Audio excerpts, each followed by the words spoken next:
I'm sorry, I just got a call. Now, out of all the time we have. Alright, not a big problem.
Yeah,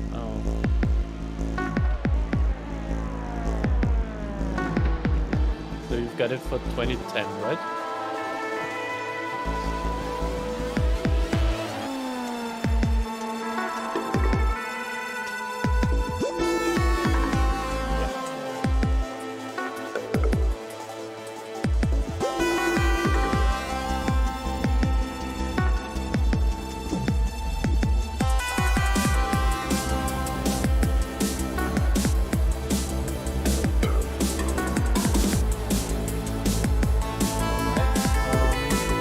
Yep, I guess. Okay, so 5, 4, 3, 2, 1. Welcome everyone. It is about that time again that we are live with the W12 Sprint Series. Welcome everyone, if you've joined us, it's the last race of the season. And as usually, I'm not here alone. Kevin, my commentator as well. Welcome Kevin. Yeah, hi. Yeah. Hi, hello and welcome For to the the final people round. who don't know Kevin, Kevin is the commentator for the German stream. We have a German stream as well. If you want to watch that, it's in the description. So go in the description and click the link if you want to watch that one. If you prefer to watch it in the German language, he will do it in there. Yeah, if you want to open up in your own preferred language, Kevin, now you're good to go. Ja, einen wunderschönen guten Abend an alle, die eingeschaltet haben, zur W12 Sprint Series. Wir haben heute den letzten Abend der Saison 3. Und ihr seht hier auf der anderen Seite, rechts von mir schon die Fahrzeuge auf der Strecke fahren. Ihr habt also schon einen kleinen Vorgeschmack, was uns erwartet. Die Fahrer sind wie immer noch in der Practice Session und ich und Dan werden euch jetzt nochmal ein bisschen auf Englisch durch den Start hier führen. Yes. So yeah, we're starting off in English. I just told them. Yeah. And yeah. Yeah, well, first thing I want to talk about is the championship. Of course, Mirko has wrapped up the championship already. I have the points with the drop week ahead of me, or on the screen now. And when we go to the screen where we just show the standings, you will see that not much will change. Mirko will have a bigger gap, but the only thing that changes are, I think, ASR Red and SRC Mivano Corse will change in position, and both Stadtmans will also change position with the people ahead of them. So Evan Dietzold and Martin Stadtman, as you can see, will change position, and I think it is, let me see this quickly, it is Ben Green and Florian Stadtman or Gustavo Xavier and Florian Stadtman who also will change position. So with the drop week, not a lot changes. That means that we have a flat-out race for the remainder of the top 2 to P36, which is, I think, very awesome to see. Yes. The fight behind our other guys, behind all the other guys you just mentioned, or behind Mirko in that case, is still very close. Still a lot to fight for those drivers, and so we still should see some very good racing action here tonight. Yeah, definitely. Also, something to mention is, I think all of them have dropped a week already in the silver class, but the silver class isn't yet wrapped up, I think. Lucas can still lose that position to Tobias and Gustavo as well, I think, if I'm not wrong. 1 point in it though, so Lucas needs to finish out of the points in all the races for Gustavo to be able to take that first place still. But it is still possible though. We've seen crazier things happen in the past races, and yeah, I think definitely it is still possible with that 1 point. We'll be looking to do that, but yeah, he has a convincing lead, Lucas, doesn't he? Yeah, I'll just quickly put in the drop weeks. They are not quite perfect on my screen. I'm just gonna, yeah. I mean, there's still, like, again, behind the first guys, so Mirko in overall, we just talked about it. Lucas in the silver class, he's a bit ahead of Tobias in second place. Lucas, he is here today, so every chance for him to also wrap up the silver ratings. But again, behind those, Tobias Kurz, Gustavo Xavier, Florian Stadtmann, Stefano Pellegrino, Jan Linz, they are all relatively close, in close proximity of each other. Yeah. And also with the teams, you said, we've got ASR Blau, which are a bit ahead of T3 Esports, but then again, T3 Esports, STC Mivano Corsa, ASR Rot, those are also just 2 points. Just 2 points between those 3 teams. So also again a lot to play for third place in the teams championship. Yeah. Talking standings, we can talk about that. I think going into the last race for more than half an hour, but we sadly don't have that time. So I think we'll go on to the track and car combination we have for this first server. If you wanna go on. It is a popular combination. We've got the LMP2s at Interlagos in Brazil.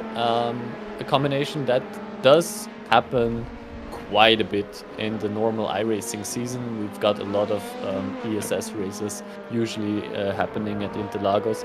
I'm not so sure about IMSA, but ESS it's once every season is visiting Interlagos. So a combinations the drivers should be familiar with. Very popular car, very popular tracks. So nothing too out of the ordinary here for our second to last round in the W12 Sprint Series. Yeah, well, and it may be weird thinking this, but now with the Rolex Daytona 24 Hours coming up in iRacing, yes, are there some drivers who have driven the LMP2 like for more than 2 days in a row, and do they have a little bit of an advantage knowing the car a little bit better coming into this track? I don't know. I mean, Daytona is a very different track in my opinion. A lot more, I'd say, basic in what you need to be able to drive it quickly. Probably the most challenging part is, of course, the bus stop chicane. But other than that, a lot of flat out sections, a lot of and then just heavy braking zones. With Interlagos, this middle sector we have here is a bit more challenging than the others, than what you would have at Daytona. So I think it does require a bit of a different skill set. Yeah. Yeah, well, yeah, the track and car combination, you've said it, it's a popular one. I know this because I've looked at it yesterday, because I wanted to buy this track yesterday. I had to today, of course, because we were racing it, but it doesn't get raced that much anymore in the iRacing championships. I was quite sad to see that. Really? Yeah, really. It doesn't come along often anymore. We've watched in Formula 3, it comes along the last race of the season. GTs, it doesn't come along anymore. None of the GT leagues run at Interlagos. IMSA doesn't run at Interlagos. It's quite a weird one, to be honest, because I think this track is very popular in just the whole of the iRacing community, and just everyone loves it. It's an interesting track to race at with every car. It is a great track. I mean, it is awesome to drive. And it's of course a classic. It's a Formula 1 classic. We have it, has been the decider for Formula 1 races in the past, and still it is one of the tracks people are most excited about watching or going there. So it would be sad to see it go. I don't know how old the scan is that iRacing is using here. Maybe they are trying to get it renewed or something. So yeah, it would be sad to see it go, but I don't think it's... Maybe it just has taken a little bit of a break, but I don't think Interlagos will be gone in the foreseeable future. I definitely don't hope so. I mean, we've all loved it, but yeah, talking about today then, and between Interlagos, I mean, not a lot of runoff here at Interlagos. Yes, I think T3, so corner 3, you do have a little bit of tarmac runoff, like green tarmac, but apart from that, it's all just grass alongside the curb, so I think very easy to lose it on entry and exit, and if you do make a mistake, you do get punished for it, and I think that's what we all love to see, an old school track. It's the best kind of track, really. So no, as you said, no big runoff areas, nothing like that. So the drivers really need to stay focused. That, of course, especially looking forward to qualifying, which will be starting very soon, will be something they need to watch out, that they don't overdo it there, because a couple of track limits will be violated. If everybody gets a clean lap in qualifying, I would be a bit surprised, because there are a few track limits that aren't as easy as they may seem. Yeah, the way, and I think that's due to the way iRacing handles off tracks. And I think we've talked about this in another race as well. iRacing handles the off tracks with the undergrounds you go on, so the material you're driving on. If you're driving on grass, it just takes that as an off track. That's why at some tracks the off tracks are a bit harsh, I think, because grass you definitely lose time already. There's like you gain time, and if you gain a lot of time, you get a cut track. iRacing have that covered, so I think the off tracks are a bit harsh on this track. But we will see. We will see. Yeah, with having natural track limits, of course, in the form of grass, you don't have to get these off tracks as well. I mean, but we'll see going into qualifying now. So which starts now. Yeah. So I'll leave you alone, Kevin. Hope you and your German viewers have a very enjoyable stream, and yeah, we'll catch up after the race. Yeah. All right, we'll hear each other later. See you, Kevin. Bye-bye. Well. Going into qualifying then. Yeah. We'll definitely go on to it in a minute. First thing I want to talk about still is just the standings. yeah, like we saw, this is without a drop week. It's a bigger gap, but with all the drop weeks, it's going to be flat out racing, and I think all of you enjoy that. We're going to be looking towards the Silver Championship to Lucas Camber and Tobias Kurz, how they can wrap it up. Let's look on to qualifying now then, because we only have a one-shot qualifying in this server 1. Well, we'll look on with the man I think we all want to see then. It's Lucas Camber in his LMP2, of course, a very, very beautiful livery. I think it's a favorite of mine. It's just out there, I think. But Lucas Camber looking to definitely do a great one. Mirko Bortolotti can race this last race. We've had a longer break than we wanted, 2 weeks, sadly, because for some kind of reason. I don't know exactly what it was, so I'm not going to comment on that. But we have Mirko here today. He has raced in the 24 hours of Dubai this weekend. Sadly, he didn't finish there, had to retire with 6 hours to go, but that is a whole different story. Well, let's look on to qualifying, and into T1 he goes. Lucas Camber will definitely look to try and make the best of this.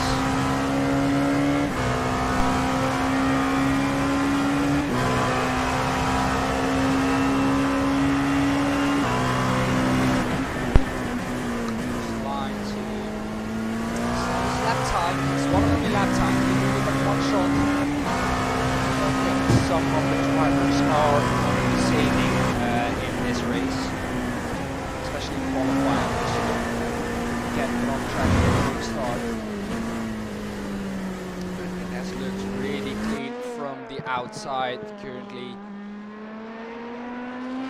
or at least it has looked really clean from a viewer's perspective.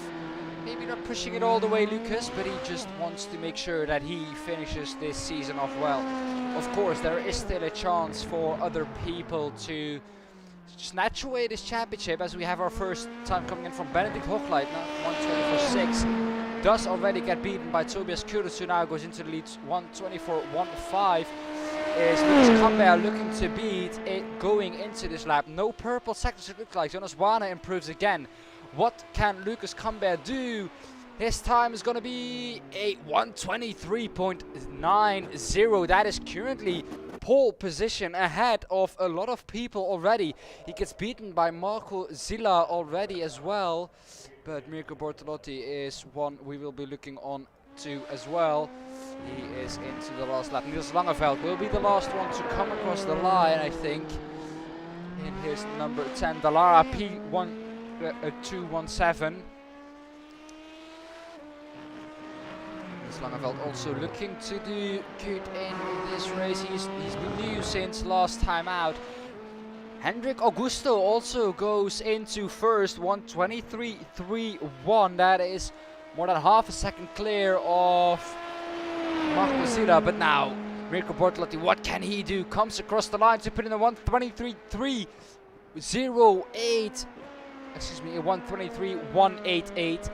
Does he get beaten by Niels Langeveld? No, he does not. 123.74 for Niels Langeveld. It looks like our usual suspect has pole position again. Mirko Bortolotti has the provisional pole position. Somebody else setting lap times at the moment. It doesn't look like it. No, nobody else setting lap times at the moment. And it looked like Mirko Bortolotti has the pole position for Heat 1.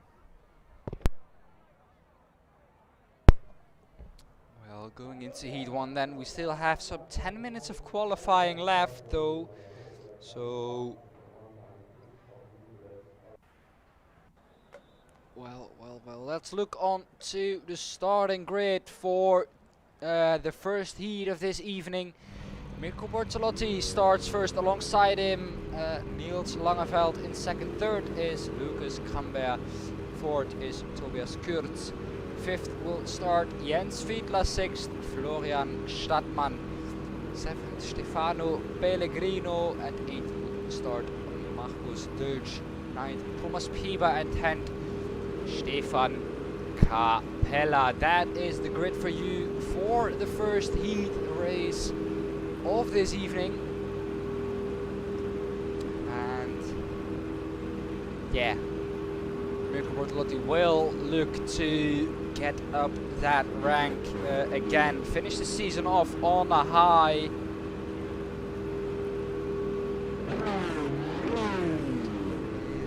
Gridding almost done. Drivers will now be underway in a second. Waiting on Tobias to join the grid. We have all done, or we have all drivers on grid. We are good to start the first heat of this evening. Drivers, how their lineup is still on screen. To watch it. I think definitely someone who I didn't expect there was Lucas Cambert. Yeah. They are. It's going to be a tough task to deny Lucas Cambert from that first position in the silver class. He can wrap it up already this time round.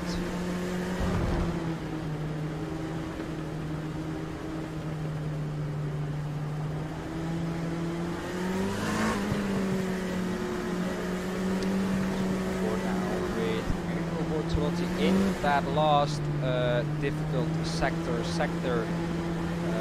to want to keep up with, especially when you have this kind of pace at the moment.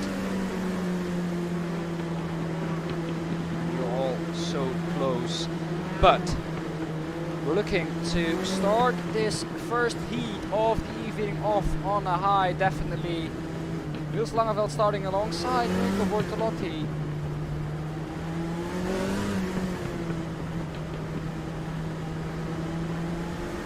We've seen recently that the driver in P2 doesn't usually get the better start, but Niels Langeveld is a real life racing driver, so he will know how to start this car.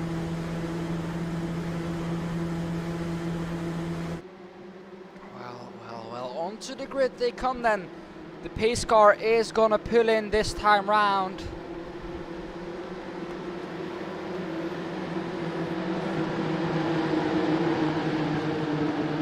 Green flag, green flag. And we have green out on track. It's Niels Langeveld alongside Mirko Bortolotti. Niels in the Red Bull livery. He has a very good start going into T1, into T2. He has the preferred line as the inside line for the second part. But it looks like Mirko is going to keep him side by side. A better run through that second turn as Lucas Cambert is going to look to attack Niels Langeveld maybe into the third corner. Niels Langeveld himself looking to attack Mirko Bortolotti, also trying to defend from Lucas Cambert behind him. Goes a bit wide there, but they all do. Mirko Bortolotti holds on to that first position, but he is pressurized by Niels Langeveld in second position, and they're all still so close. Right behind it in the field is Florian Stadtmann, gained one position at the start, a very good gainer at the start. Is also Thomas Pieber. He has gained 3 positions already in the opening phase of this first heat. But the real man who we are focusing on this race is out in front in third place. He is keeping the position he started in as well. It's Lucas Cambert in third position, trying to keep into third position. He is falling out of the slipstream. He is out of the slipstream indeed. He will be vulnerable. He will be vulnerable for Tobias Kurz behind him now. Tobias just tries to go down the inside, not really close enough to make a move there. But this being a short lap, he has some more opportunities onto a straight. Now out of T2, does he get the better run? It looks like it. Is Lucas going to have to defend, or is this run just a little bit too short? It looks like it's a little bit too short for Tobias to really try and do anything into turn 3. But behind that is Thomas Piba getting attacked by Florian Stadtmann. He had to let that position go. He's now into 6th position. Still a very respectable position for Florian or for Thomas Piba. Florian Stadtmann ahead of him in 5th. Will be looking to keep that 5th position now. Is he able to do so is the question, though. He is under pressure from both Jens Fiedler and Thomas Piba. Thomas Piba, of course, his main rival. He's right behind them, but Thomas has to get a move on because he is also under pressure from Jens Fiedler. But he has been able to stick close into the straight here. Is he able to get a run onto the start-finish straight? If he is able to do so, he is very close. He's going to be looking to try something down the inside, maybe around the outside. As we are coming up to the halfway point of this race, he is tucking into that slipstream. Is he going to dive down the inside? It looks like he is not, and he is going to keep that position in 3rd or in 4th for the moment. But having a better exit and having the outside line here, not the preferred line to have, of course, but he is on the outside line. Is he going to be able to stick this one around the outside of Florian Stadtmann? Yes, he is able to do so. Did they touch there? I think they did. Around the outside goes Thomas Piba. That is a brilliant move from him. 4 positions gained now. And a little bit further up the road, it's also Tobias Kurz now pressurizing Lucas Kambe down the inside, where it did go wrong between Albon and Lewis Hamilton in Formula 1, of course. Sticking it around the outside, which will become the inside for the next corner. He isn't able to do so. Lucas forces him out wide and now keeps that position in 3rd. He will look to keep improving his pace. Tobias Kurz, Lucas Kambe under attack. He has defended a lot of attacks from Lucas Kambe already, but now onto the straight. It looks like Lucas is really under attack now. Tobias will be close enough. Lucas will be defending the inside. He will have the inside for the first corner, the outside for the second, and then the inside for the third again. If he is able to stick it up the inside, if he is able to keep it there. Tobias Kurz, is he going to be able to go through on the outside now? He will have the inside for this one. And is he ahead going into the 3rd corner? Yes, he is, but they do touch, and that looks like Niels Langeveld has spun there in the 3rd corner, and he is currently in 4th, losing another position and maybe another one to Florian Stadtmann. We will look what happened there to Niels Langeveld.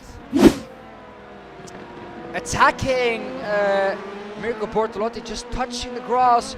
Oh, on the inside, just a little bit too eager. It looks like the car just snapped on him there.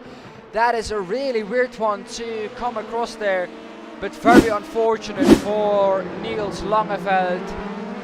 And he is now in 6th position. Mirko Bortolotti running away with it, and he is going to start the last lap in a bit. He has a gap of 5 seconds already within 6 minutes. Lucas Kambe still holding on from Thomas Piba. That is 4th position still for Thomas. But it looks like Lucas Kambe is attacking Tobias Kurz. Is he getting back into that slipstream is my question. Thomas Piba looks like he maybe has some damage now on his car.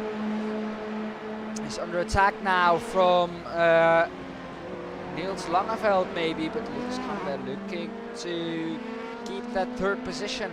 I think he has been overtaken again. Lucas Kambe, yes. This is not really what we wanted to see. Is he still ahead there is my question. No, he's not ahead here.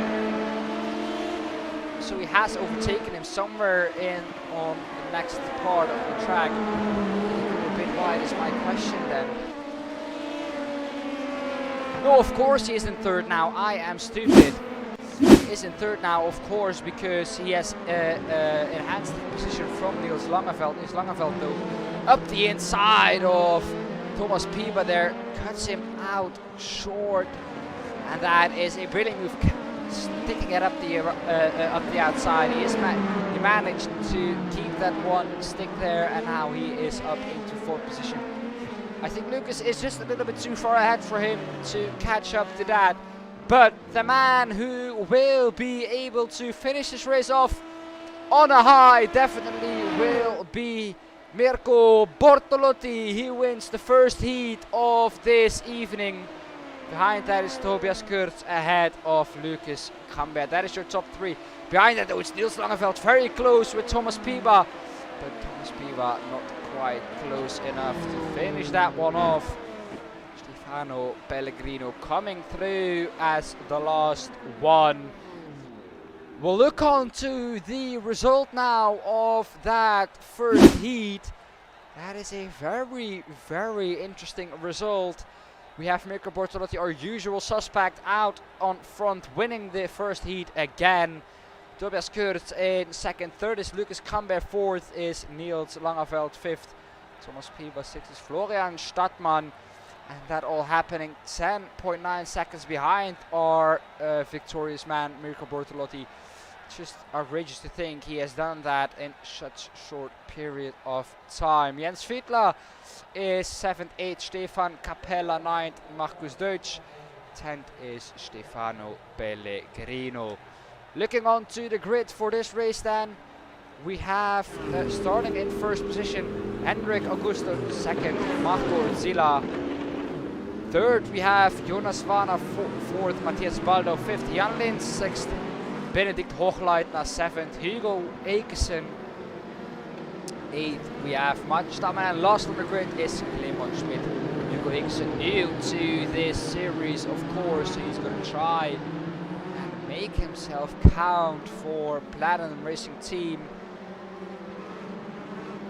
And we look now on to the man in second position, Marco Zilla. Hendrik Augusto will start this race from the pole position. And having pole position in these short races does definitely have a benefit. You will have that benefit of starting from dictating the pace, at least in the first lap. Not really being in all that busy of a midfield.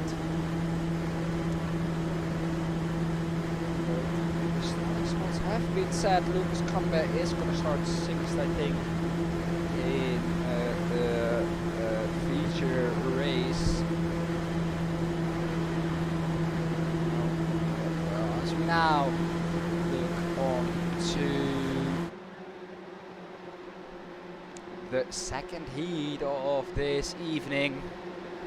It's Hendrik Augustin in first position, Marco Zilla alongside him. When will they go green is the question. They are green now, it's green, green, green for the second heat of this evening. Down the inside already is Jonas Warner on Marco Zilla. And is he going to be able to keep that position? It looks like he is. Marco Zilla sticks his nose at the inside of T2. Doesn't quite work out. Jonas Warner has that position chipped away from. He's the only one who's gained the position currently in the first or in the second heat. Side by side on Matthias Baldo and Marco Zilla. And they are now going 3 wide, and that is a spin there in the background. Benedikt Hochleitner spinning off there with Jan Linz and Clement Schmidt also involved in that. Martin Stadtmann side by side with Hugo Eeksen. And is Hugo now going to be able to stick his nose up the inside? No, he isn't. Of course, being the first time racing in this, Hugo has just been a little bit kind to Martin Stadtmann there. Oh, we have Matthias Baldauf there getting forced wide by Marco Zilla. But the top two already have a gap of 2 seconds. And it's a further half a second gap to P1.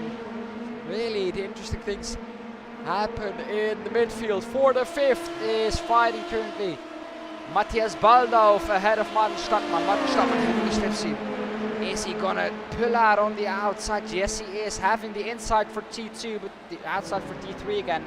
Is he gonna be able to stick this one around the outside? It is definitely possible here. Yes, it is. He has that position before we go into turn 3. That is really what you need to do, because turn 3 gives the other driver the inside, of course. But now he's gonna have to defend on behind that. Hugo Eekesen side by side with Clement Schmidt. Clement Schmidt gonna be able to take that position up the inside of Hugo Eekesen. Yes, he is. Hugo Akeson gets beaten there. And he is just a little bit kind to all of them. Is he going to stick his nose up the inside here? No, he is not, but he has definitely shown himself there. There's Baldaf now behind Martin Stadtmann.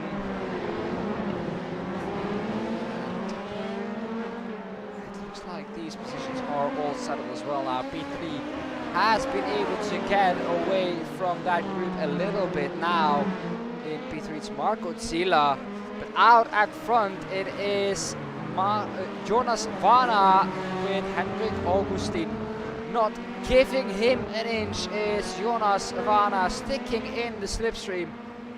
Getting ever closer as we approach the halfway mark again here at the Circuit de José Carlos Pache Interlagos, which means between the lakes, of course. A lot of people know it already, but for the people who don't know, between the lake, Interlagos.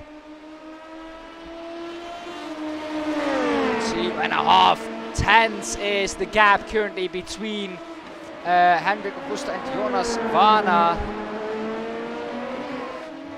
And he is now going to try and force a move. Jonas Vana will be smart with this, of course. Fighting for SRC Mirvano Corse in the team championship. He will do them a favor though. Jonas Vana is very close behind him. At 2.5 tenths, that gap is closing. It is coming down ever so slightly every corner. And it's exciting to see these two battles so closely together.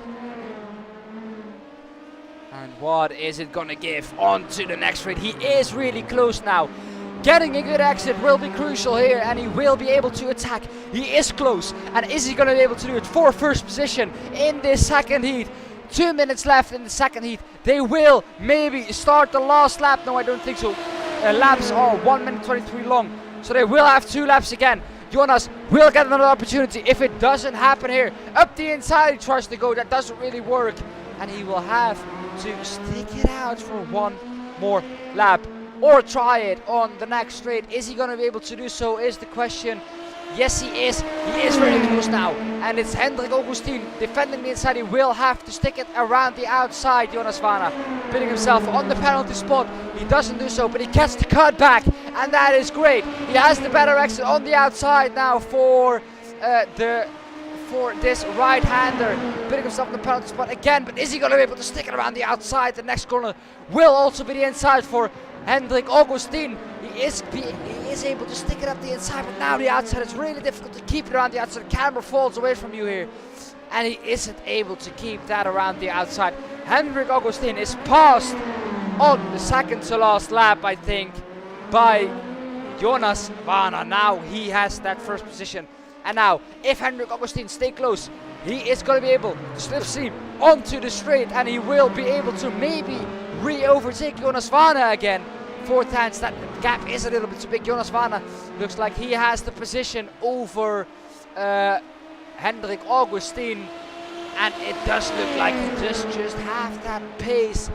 And now maybe on to the next straight. It is Hendrik Augustin, Jonas Vana with again a very strong lap. It's a lap that is only 1,000 again off the fastest lap.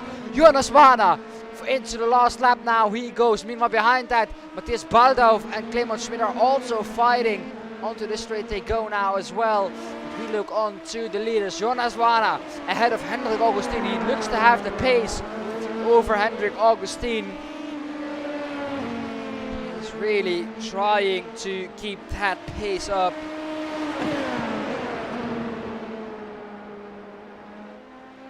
Now into the second sector they go.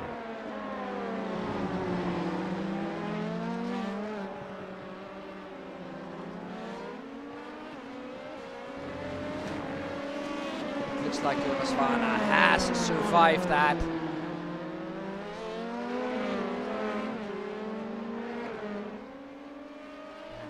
He has survived the second sector. 7 tenths, that is never gonna be close enough to do anything for Hendrik Augustin. He has fought, he's gone losing, but in a fighting manner. He's gone down but he was fighting for it. Jonas Vana is going to come across the line to take victory in the second heat. Marco Zilla is just ahead of Martin Stadtmann. Matthias Baldorf and Clemens Schmidt also very close behind each other. Jan Lins or Benedikt Hochleitner. Did he spin there on that last lap? Yes, he did. But he's nowhere near close enough to be overtaken by Hugo Ekesen, our lone man, our new contender for this series, this last race out. Benedikt Hochleitner finished ahead of Hugo Ekesen as he comes across the line. We'll be able to show you the result of this heat race. Yes, we will be able to do that now, and it looks like we have some. Oh, as that is a colossal crash. And we are now able to show you the result of Heat 2. It looks like we have some supporters from me in chat. Welcome Dylan to the Platinum Racing League channel and to the W12 Sprint Series. We have to go through this quickly. Jonas Vana finishes ahead of Hendrik Augustin. 7/10 in it though, that's not much. Marco Zilla finishing ahead of Martin Stadtmann. Only 7/10 in that as well. Matthias Baldorf ahead of Clemens Schmidt, only 7/10 in that as well. Very close this heat. Jan Lins ahead of Benedikt Hochleitner, a bigger gap there. And finishing last and rounding off this race is Hugo Ekesen. As we now go into the consolation race, a bigger grid for the consolation race, of course. 13 drivers out on track. And the drivers we have out on track racing this evening. The first of them is Niels Langeveld. He will drive ahead of Martin Stadtmann. Thomas Piba will start third, fourth. Matthias Baldorf, Florian Stadtmann fifth. Sixth is Clemens Schmidt, seventh Jens Fiedler. Excuse me, the grid is gone there for a second. Jens Fiedler in seventh, 8 Jan Lins. Very good for him. 9 Stefan Capella, 10 Benedikt Hochleitner. 11th, Marcus Deutsch, and Hugo Ekesen will be 12th. And then rounding off the grid is our last man, Stefano Pellegrino. Niels Langeveld, of course, like we said, leading the field to green.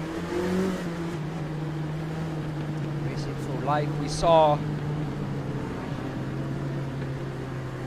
at circuit Jose Carlos Pache, Interlagos, between the lakes at Brazil. The track temperature is 46 degrees. It's chilly out there on track. 21 degrees is the air temp. Well, we are gonna start this race then. It's Niels Langeveld, our fellow Dutch racer, in first position. He's going to lead the field to green. Pace car is going to pull into the pit lane. When is Niels Langeveld going to go for the green flag? Green flag. He's still not going. He's going now. It's green, green, green for the consolation race. 5 minutes to determine the grid spots for these drivers. And up the inside, it looks like goes no one for Niels Langeveld, but up the inside there, Florian Stadtmann or Martin Stadtmann ahead of Matthias Baldorf. Florian Stadtmann just behind that, a big gap already to the top three. Thomas Piba is in 5th, 6th is Stefan Capella right behind that for ASR Blue. Hugo Ekesen having a very good start after a calamity of a heat race for him. He finds himself now in 7th. He was absolutely starting plumb last in this consolation race, but he has managed to get back, has managed to get up into P7, 5 positions gained for him. He now is up into 7th, like I said. Niels Langeveld at the head of the field, leading from Martin Stadtmann and Matthias Baldorf behind that. All three very, very close to each other. They are now looking to do him one better. 5 minutes it is. They will have one last lap to compete, of course. That is because we have 5 minutes. These laps are like 1 minute 24 long in a good race trim. That is why this is all so close. Of course, a very short track, so the margins will be a little bit smaller out on track there today for the drivers. Now around the outside will Martin Stadtmann try to go off Niels Langeveld. he defends the inside, but giving him the dummy there. Up the inside goes Martin Stadtmann. Do they touch? No, they keep it clean. Nils Langeveld has the exit, but focusing on the exit is Martin Stadtmann onto the straight now. Nils Langeveld defending the inside. No, not really. He leaves a gap there, and Martin Stadtmann is not too eager to take that. Down the inside he now goes. It will be Nils Langeveld who has to stick around the outside, but he does, outbreaking Martin Stadtmann there, absolutely outbreaking him. Not even a chance for Martin Stadtmann there around the outside. And now Martin Stadtmann under attack from Matthias Baldauf again.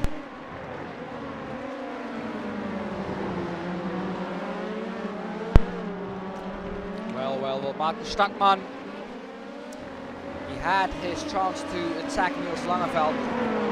This is for position 6 or for position 7 till 19. So where they finish now will be from position 7. So P1 will take P7. For the ones who don't know that, 7/10 is the gap now. Looks like the fight is going to be behind that. Martin Stadtmann and Matthias Baldauf will have a fight on their hands. Martin Stadtmann has the slipstream from Nils Langeveld ahead of him. Matthias Baldauf, is he going to try to go up the inside? Yes, he is, but not quite close enough to do so, though. He is going to try and look for the next straight. Not really happening. A little bit further back in the fifth, Stefan Capella in 7th. Oh, he has a spin there. He is going to wait on him. That may be a little bit of an accident. Hugo Akersen. Let's look on what happened there. Down the inside goes Hugo Akersen. Does he touch him round there? Yes, on the grass. He just gets loose and he gives him a tap. Immediately waits on him, which is good from him to do, of course, but not what you want to see happen in the consolation race. Capella now 9th behind his teammate, I think. No, this 8 is our red. Marcus Dutch ahead of him still. Same organization. Hugo Akersen from Platinum Racing Team. At this point he will be starting 14th, which will not be bad for him after him starting absolutely last in 19th position. So he has definitely good positions, has been doing good for him. Now, further back, Stefan Capella is now pressurizing Marcus Deutsch. He's going to try and get past him here. Is he able to do that? That will be the question. It looks like he is not quite close enough. Starting the last lap now is Nils Langeveld in first position. He has already started that. Quite convincingly in the lead he is, but this is the only real close action we have going on out on track at the moment. Stefan Capella behind Marcus Deutsch. Now trying to slipstream onto the back straight, and it isn't gonna be enough. Looks like he's just a little bit too far back. Really able to do something. Maybe he has some damage on his car, still on his car from the crash he had with Hugo Akersen. Looks like it's all settled down, and this is the closest fight we have on track currently.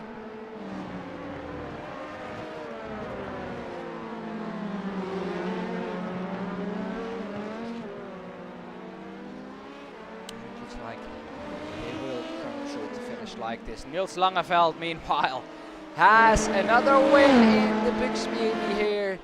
Yes, there you go. Here he comes. Nils Langeveld takes the victory in the consolation race, and that will give him P7 from pole position to victory. Martin Stadtmann finishes right behind that. Matthias Baldauf in 3rd. Florian Stadtmann also finished. Benedikt Hochleitner, he comes through into the last lap to take that 10th position out on track. 10th will give him 16th on track. At least coming through to finish this race off now is Jan Lins in the background as well. Jens Svietla So trying to come through, he is in 12th. We will have to wait a little bit on him to finish this race off. But he has done great this season so far. It's just sad to see that he can't really make it work in this consolation race against Fiedler.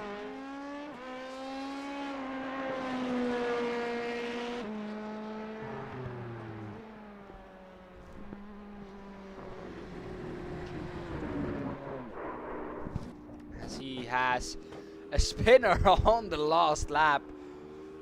Is he even going to be able to finish this one? I think he is.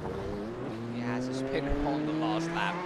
Not really pressurized by anyone, but he is not having the best time out on track today at the Circuit de Jose Carlos Pache.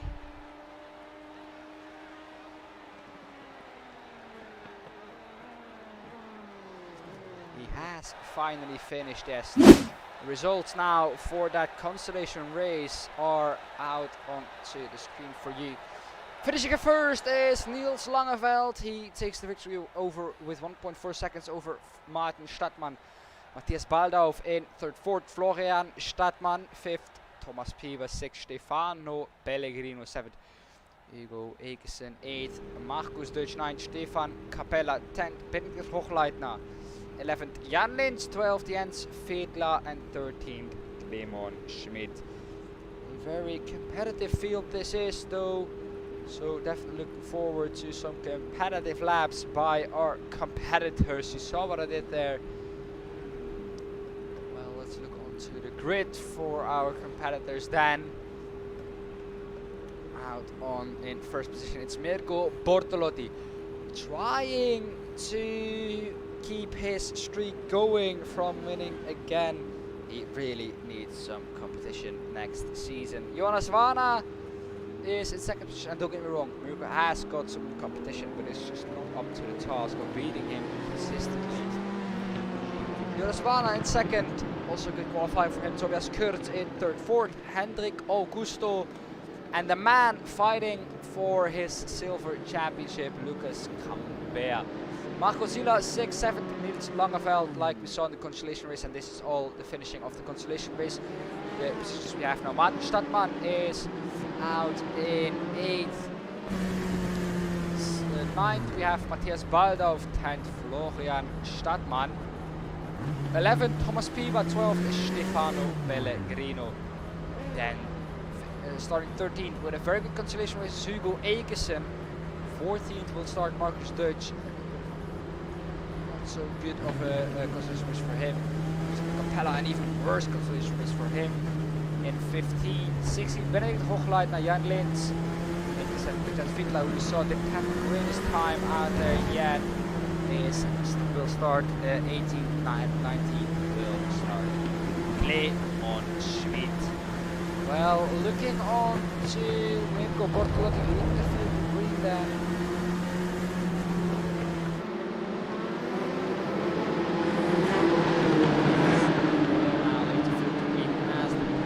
Is going to pull off into the pit lane. When will Mirko Bortolotti go green is the question. Green's out. Green flag. Green flag.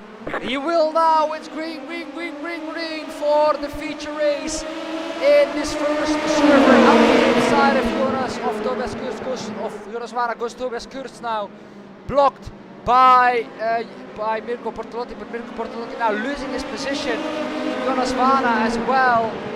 That is not what he was looking for, to be honest. Tobias Kurz now side by side with Martin Stadtmann. Looks like he's going to try and go up the inside. Did have a little touch there? Yes, they rubbed a little bit there. Mirko Bortolotti trying to get ahead of Jonas Vana again. He has lost that position at the start.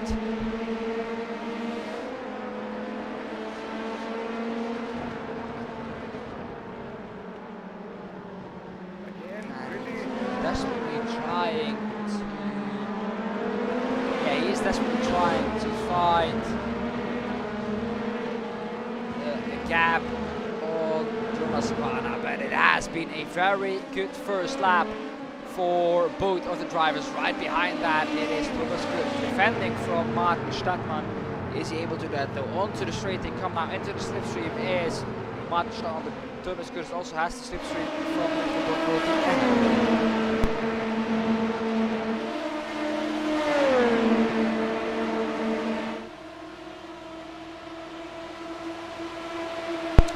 we're getting ever closer now. Is Martin Stadtmann at the end of the straight? He's going to try something. No, he is not. He's going to wait his time, but he locked up there.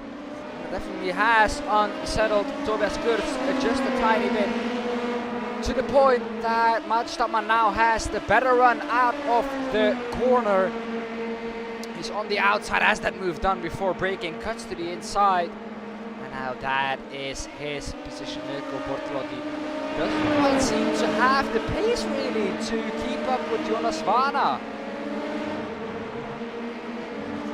We have, of course, the safety car out there on track again. Don't think we need it this time around, or do we? I don't think we need it. Safety car out on track this time around.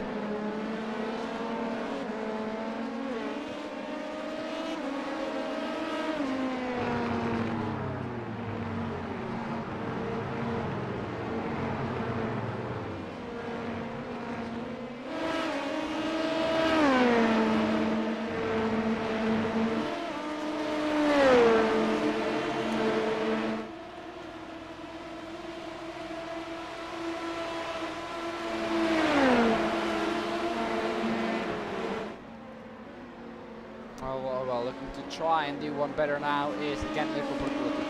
Not seeming to have the pace. Like I said, it's really not been his race as of yet lately. But Mirko, we know Mirko, he is quite fast. But this man, Lucas Camber, is currently doing his best. Of course, ahead of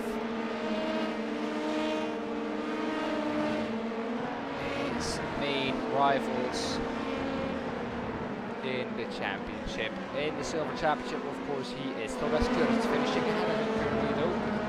In the silver championship, so wrap up it this time around. We'll have to wait at this point till we finish server 2 to get that silver championship. And he has to finish well there as well.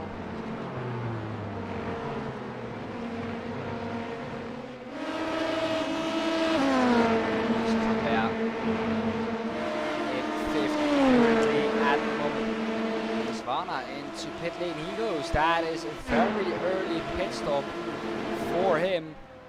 Are we gonna see other people do that as well, is my question.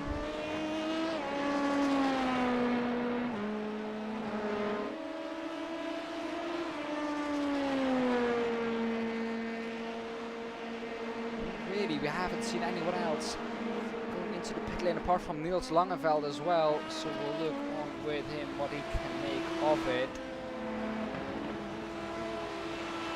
There he goes again, being the second one to leave with a very early pit stop. Where is he going to come out? Is he going to come out at an absolutely plumb last?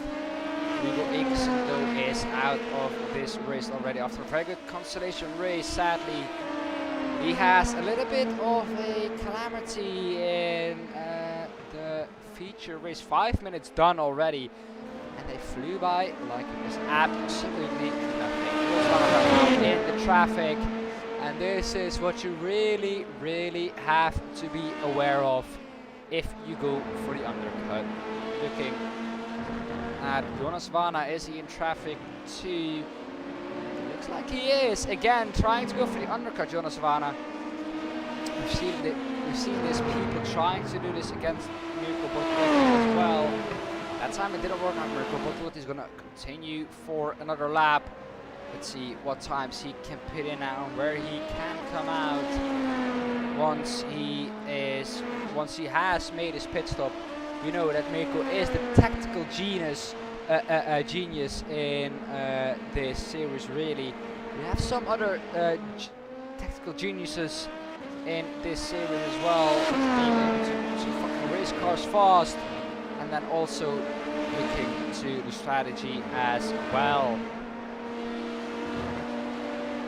But it looks like that hasn't happened yet. Jonas Varna, where is he? He is back in 13th again. Losing time behind Jan Linz. He is not letting him pass, and he, of course, doesn't deserve to get.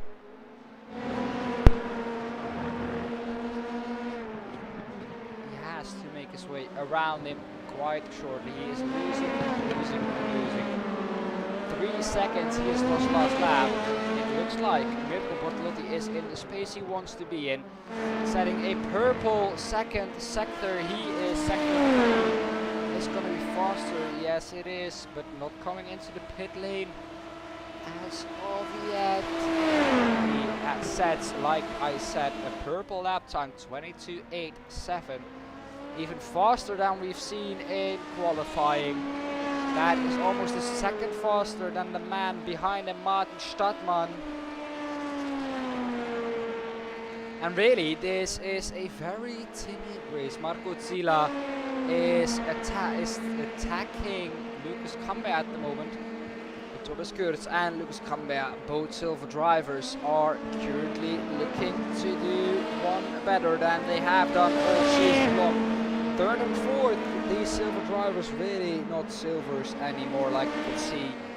But of course, we have to finish this season off on a high with these silvers. Lucas Camber in first at the moment, sitting on the top of the championship in the silver class. The overall class already wrapped up by Mirko Bortolotti with over 200 points already. Being in the last race. Now Mirko Bortolotti is going to go into the pits this time round. We will see it again. I don't think he is going to go into the pits again. Is he? Oh, it's so tricky with the line these cars take onto that pit entry section. But again having a purple sector. It is by thousandths of a second. We see some more people coming in now, including our silver championship leader, trying to undercut Tobias Kurz. He has been on to the back of him for this whole feature race already. There's Baldau ahead of him. Benedikt Hochleitner in the silver championship also ahead of him. Well, let's see how these pit stops play out. But Jonas Varna still not ahead, or is he ahead? Yes, he is ahead of Lucas Camber, so not going to lose that position. Martin Stadtmann has gained 6 positions already. Jonas Varna has to look out for that pit stop that Mirko Bortolotti still has to make. Jonas Varna currently in 9th position. We'll see when Mirko Bortolotti pits that this man will maybe go into the lead again. Of course, this is one of the shortest pit lanes we know on the iRacing game / simulators for people who get triggered if I say game. Well. And trying to go around the outside of Stefano Pellegrino is Jonas Varna now. He's going to be able to do so, that is the question. Both into pit lane, forcing him into pit lane almost. Jonas Varna is going to continue a lap though. Maybe forced to continue a lap. Gonna have to save a lot now, maybe. Mirko Bortolotti did come out ahead of Jonas Varna. No, he hasn't pitted yet. Jonas Varna 21 seconds back of Mirko Bortolotti, now setting his lap times, but not anywhere near close enough to challenge the lap times of Mirko Bortolotti. Like we saw multiple times this season, the undercut is so not working in iRacing. It should, because you have some free air, some clean air, but the tires they just don't like it. For some reason, if you go and do a early pit stop, the cars just like it. Well. Already 11 minutes into the pits. He is now Mirko Bortolotti, Jonas Vana racing out on track. Now onto the straight he goes. Mirko Bortolotti is now into his pit box. It is going to be close though, I think. Out of the pits he comes. Jonas Vana comes across the line. We saw him there in the background. It is going to be close between those two guys. Out of the pit lane comes Mirko Bortolotti. He is not up to speed yet, but he has the inside of the corner. Makes less distance or drives less distance, and he is ahead now of Jonas Vana. Well, everyone. After this lap, then we will give you a lap around the circuit with our current leader. I think we are. Attacking Martin Stadtmann. Oh, not really a fight for him to fight. He just has to come across the line, take points, which he is doing now in 6th position, and just get on with it. Because taking points is the most important thing you can have at the moment, since he is fighting for that silver championship.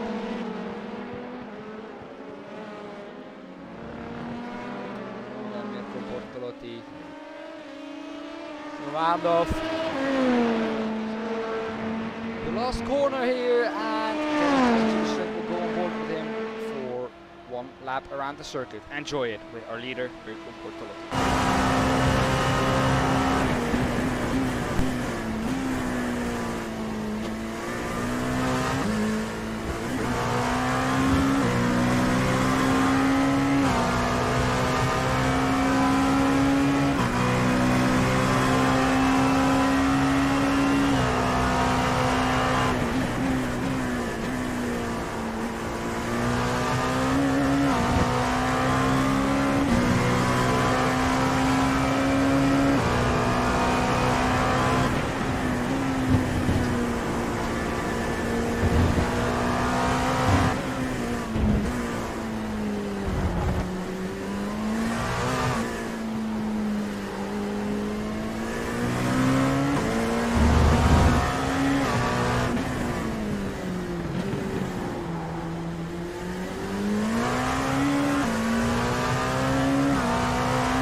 Around the Interlagos circuit. So as we go back to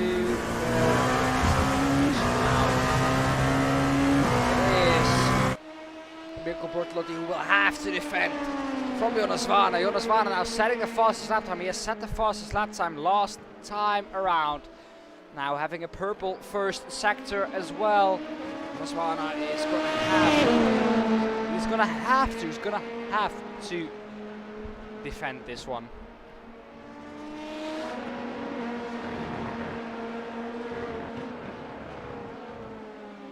Jonas Vana is just really quick, isn't he? The battle out of front is definitely on. Mirko has to hold on for 3 more minutes to take another victory in a feature race again. But is he going to be able to do so? Jonas Vana is a very, very, very good driver, so he knows when to pick his opportunity. Not picking his opportunity he has done on the beginning of this straight. It looks like 3 times he's just a little bit too far back to try really anything, although he is gaining. Up the inside, but 3 times is just a little too far back. Looks like, but Mirko Bortolotti is defending. That is going to make him vulnerable for the exit here, and again lighting him up is Jonas Vana around the outside. He's going to have to go off Mirko Bortolotti. Mirko has that one covered as well. Around the outside now tries Jonas Vana to go, but that is not the way he wants to overtake it. It seems like out of that as well. Now, around the outside of this right-hander, that is going to be tricky. Mirko Bortolotti has that one cover as well. We know that Mirko, his racecraft is very, very good. But he's definitely under heavy attack from Jonas Vana. Jonas Vana is a very capable driver as well. He looking to take another victory this season around the outside. Mirko is really under attack, not really finding any clean space out on track again. It's just so close between those two guys up the front at the moment, but now absolutely glued onto the back of him. Less than 3/10, a better exit out of the last corner, and this should be all job done and dusted. Sticking into the slipstream is gonna be Jonas Vana, as we have now the white flag. Last lap this is then. Mirko Bortolotti manages to defend for one more lap. Now gets the cutback covered by Jonas Vana. He has that one covered. Mirko Bortolotti is a very capable driver, and he is showing that here. Now covering the inside again here. The left-hander, he's going to have to go around the outside, Jonas Vana. Is he going to be able to stick it out around the outside? No, getting the cutback like he did last time around. Now getting the good exit, maybe the inside. Mirko just notices it on time, moves to the right, has the inside, but selling in the dummy. Oh, Mirko was unsettled there for a little tiny bit, but that was never a move to go for Jonas Vana.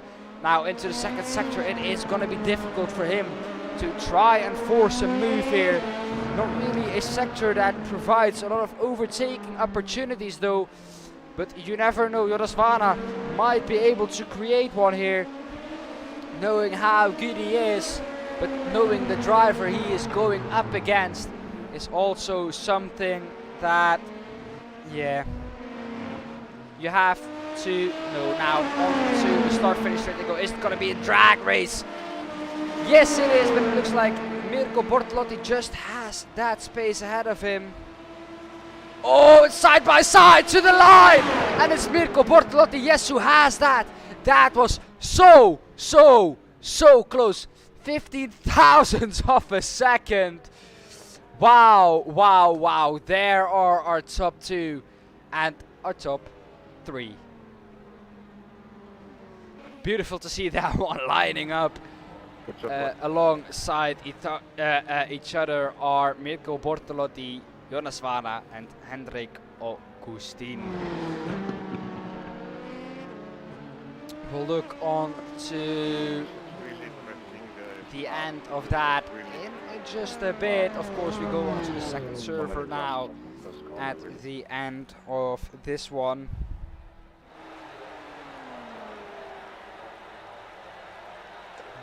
Just two more drivers to go then.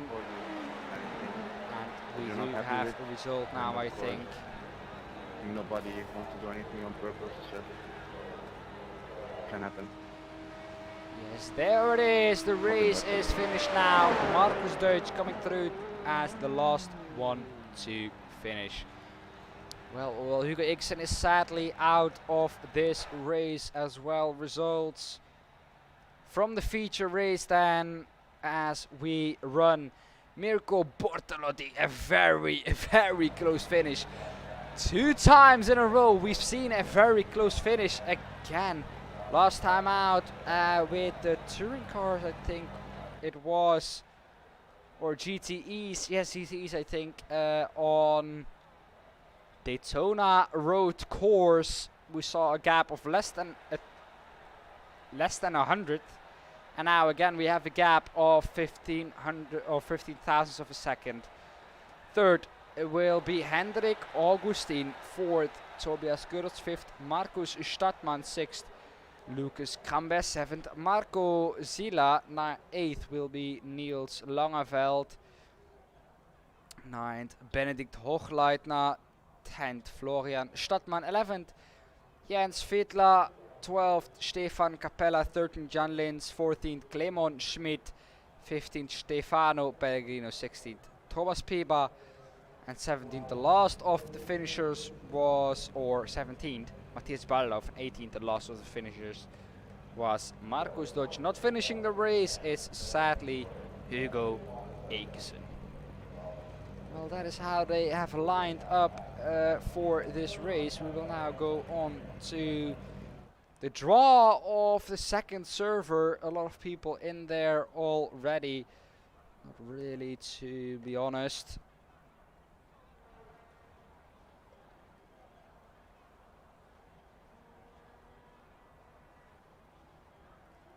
And we'll look on to the draw. Of course, a very, very close finish again.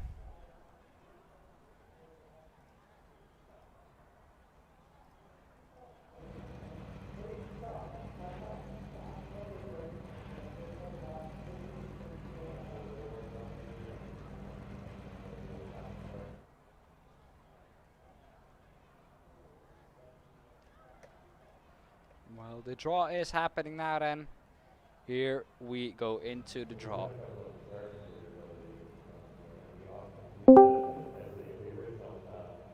Drivers are all muted, it seems like. Yes, they are, luckily. Mirko Bortolotti is the only one not to be muted, so we're gonna hear him talk in just a minute. 1 second. Well, there he is. There is Mirko Bortolotti.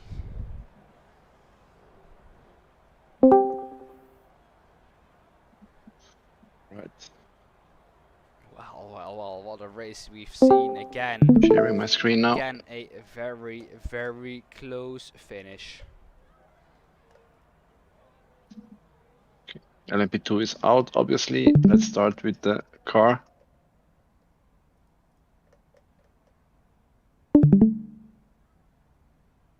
So V8.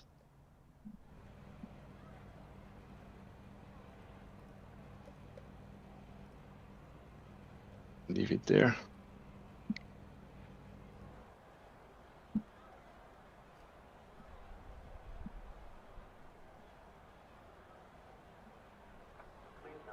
Well, for the people who are wondering what is happening now, GT3 to we finish the are season. taking the draw.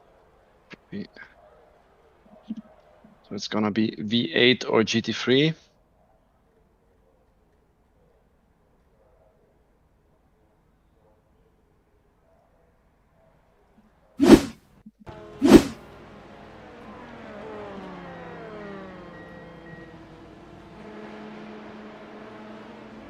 It's already out.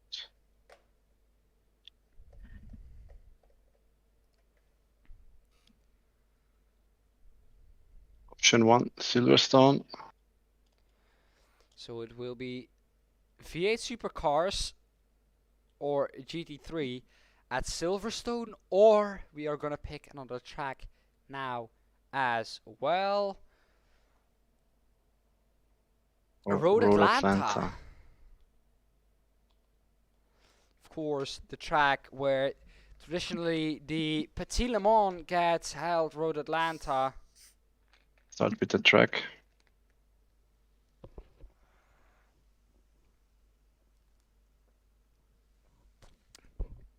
Drawing the Road track now, Atlanta and it for the will be final Road race. Atlanta to finish off this season.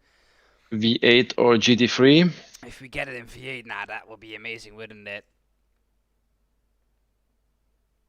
Yes, Road there Atlanta we go. in the V8 V8 Supercars. race. Like I have magical powers. Server will be on any minute. And yeah, let's meet here after the second race if you have time. Have fun, guys. See you later.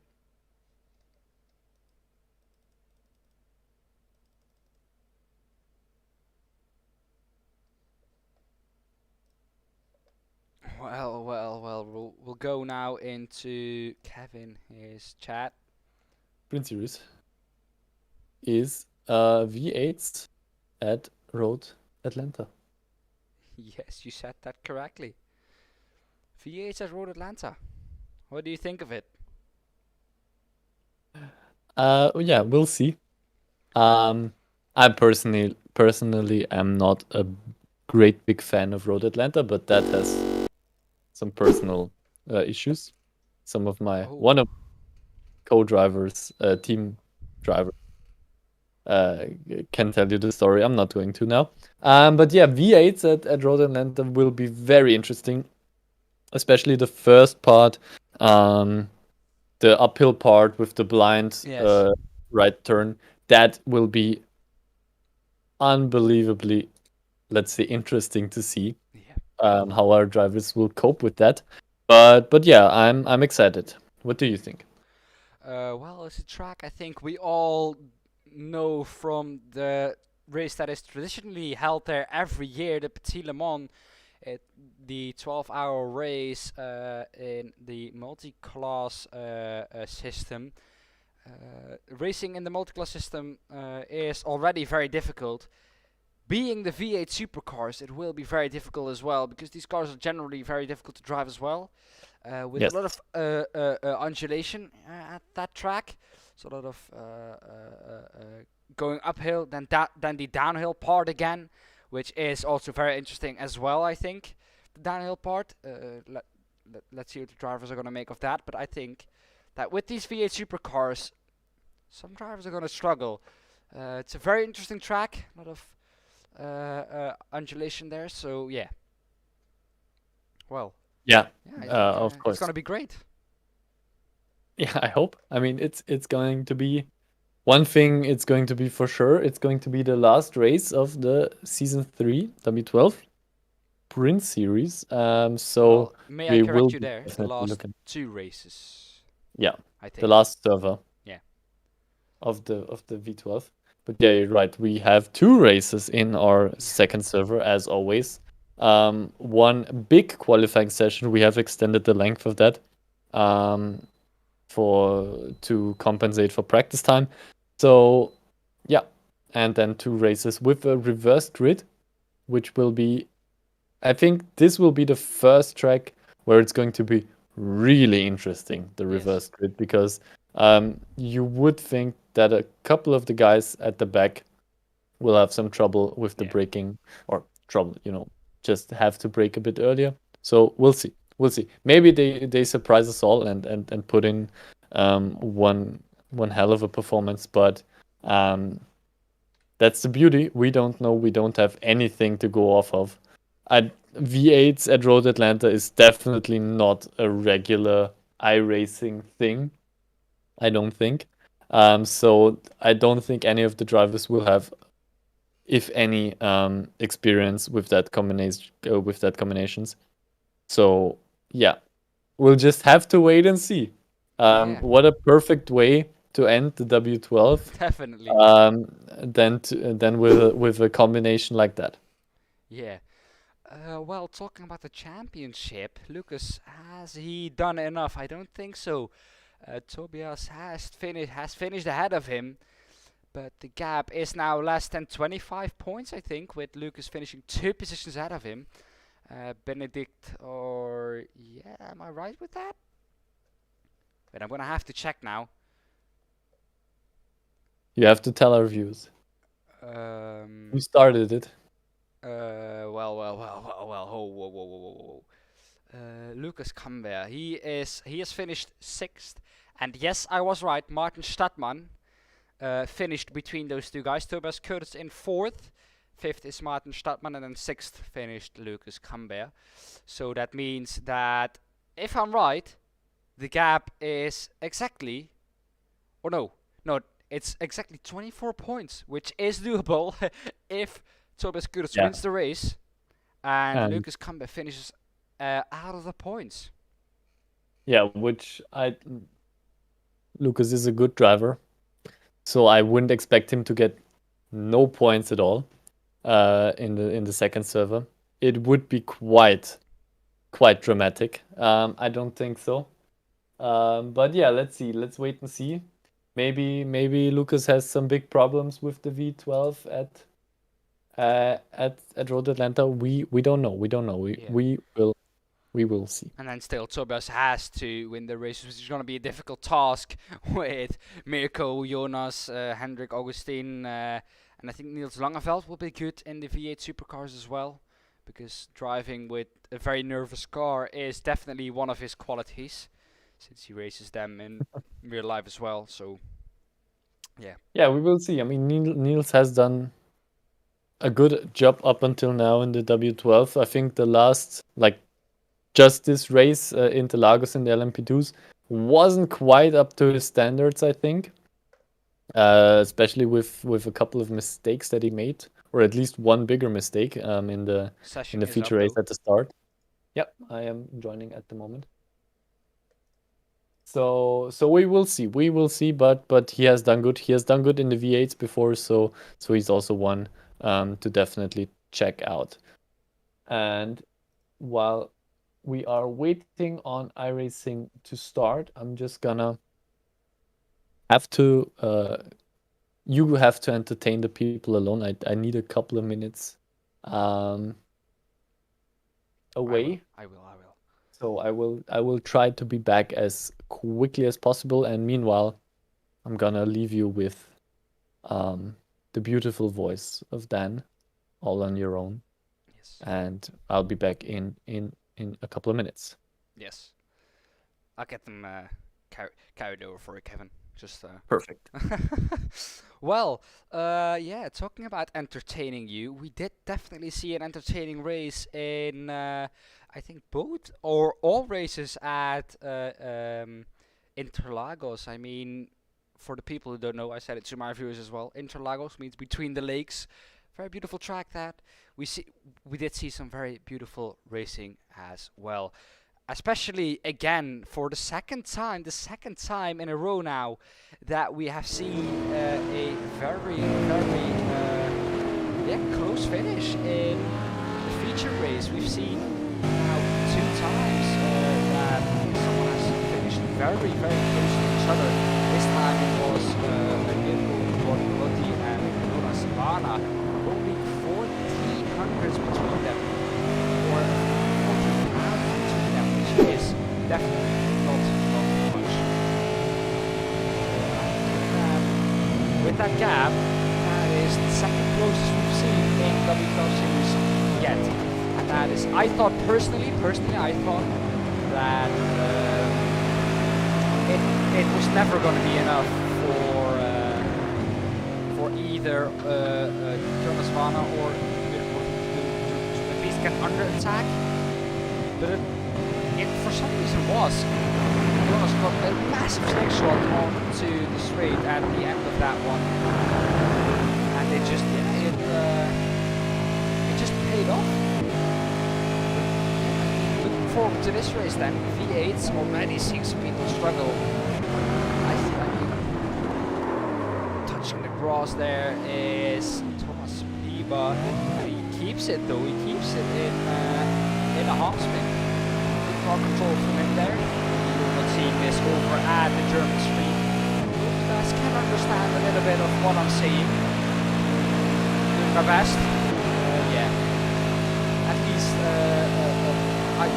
you guys have something to entertain you with while Kevin is away. I'm sure Kevin does a beautiful and a great job to entertain you guys. Again, a big snap of interest. I'm sure Kevin does a very good job of entertaining you guys during the races. Well, first of all, just get the thank you out there for viewing this already. I mean, we have 2 last races to go, and what races it will be. Yeah, like we see in practice already. Winning it because you don't have the issues with these V8 supercars. You don't really get used to it. That being thrown out onto a track like this isn't easy. I've driven this track myself in the LMP2 in the multi-class cars, or in the multi-class setup, and yeah, it's chaos. This track is chaos. He doesn't really like it though in the beginning. I love it. I love this track, especially at night time. You get to such a nice rhythm. The chicanes is just also because this is one of my favorite tracks. that is the reason I am usually fast around here. One of the few tracks I am actually kind of fast at. So yeah, I am happy with that. Of course, a very small track, so margins are slim here, and I think margins are going to be slim at the top as well. Piva currently out of 2 seconds, I wanted to say, but already getting beaten by Jonas Vana with 1.1 second there. The lap times are again very short with these cars as well, 1 minute 21. It is a very, very short circuit. For the last 2 races of this season, it is 1, 2, and 4. It is definitely a different one for Lucas Cumbria to finish it off well. It is going to be difficult. These cars don't tolerate a lot. You have to drive them on the limit to be able to make something of it, which is going to be definitely very difficult, like I said, for Lucas Cumbria. But also, that is the case for Thomas Kurz. Thomas Kurz, although doing very, very good practice already, Thomas Kurz is third at the moment. That's on 1:22.84. That is 1.4 seconds back of pole position, but only 2.5 seconds back from second position. Being that close is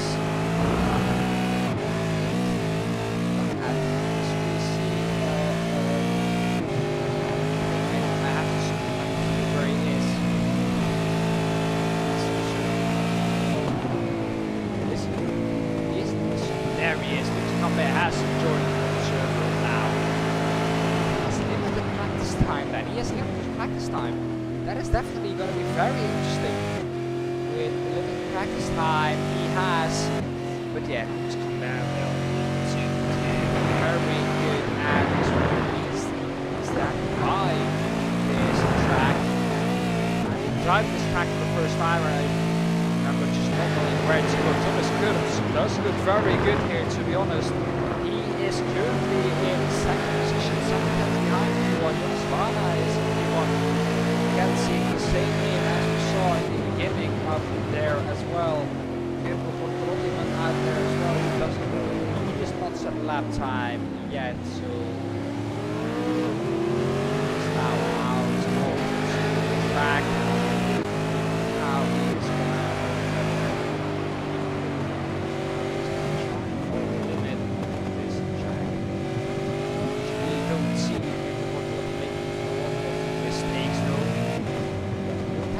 left, only 1 minute left in this practice session when we go to qualifying. But Kevin is not going to miss too much of that qualifying session though. Because qualifying at Road Atlanta is usually something to look for. Definitely something which will be very interesting. The people who have watched my stream last time out, they know that at the Lagos race just a few minutes ago, I was screaming the whole time, action everywhere, and I hope you guys didn't get to see that on the German stream as well. We're really having his first lap of getting to the track. Left in practice, and that 1 minute is done now. Will he be able to get into the pits cleanly? Yes, he will. Oh, that is great. Just I hope Dan has entertained you well for this practice session. Oh yes, I definitely have tried my best. And now we've got again another big qualifying session ahead of us, 25 minutes for the drivers.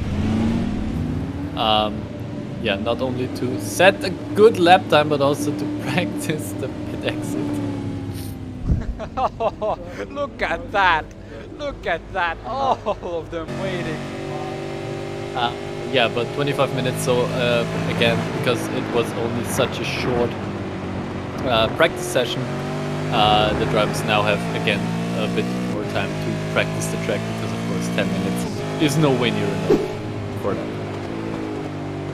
Especially this track. Getting to this track in 10 minutes is quite a difficult one, but something I'd like to add to the story, and this might be a little bit controversial, but and this is a big if.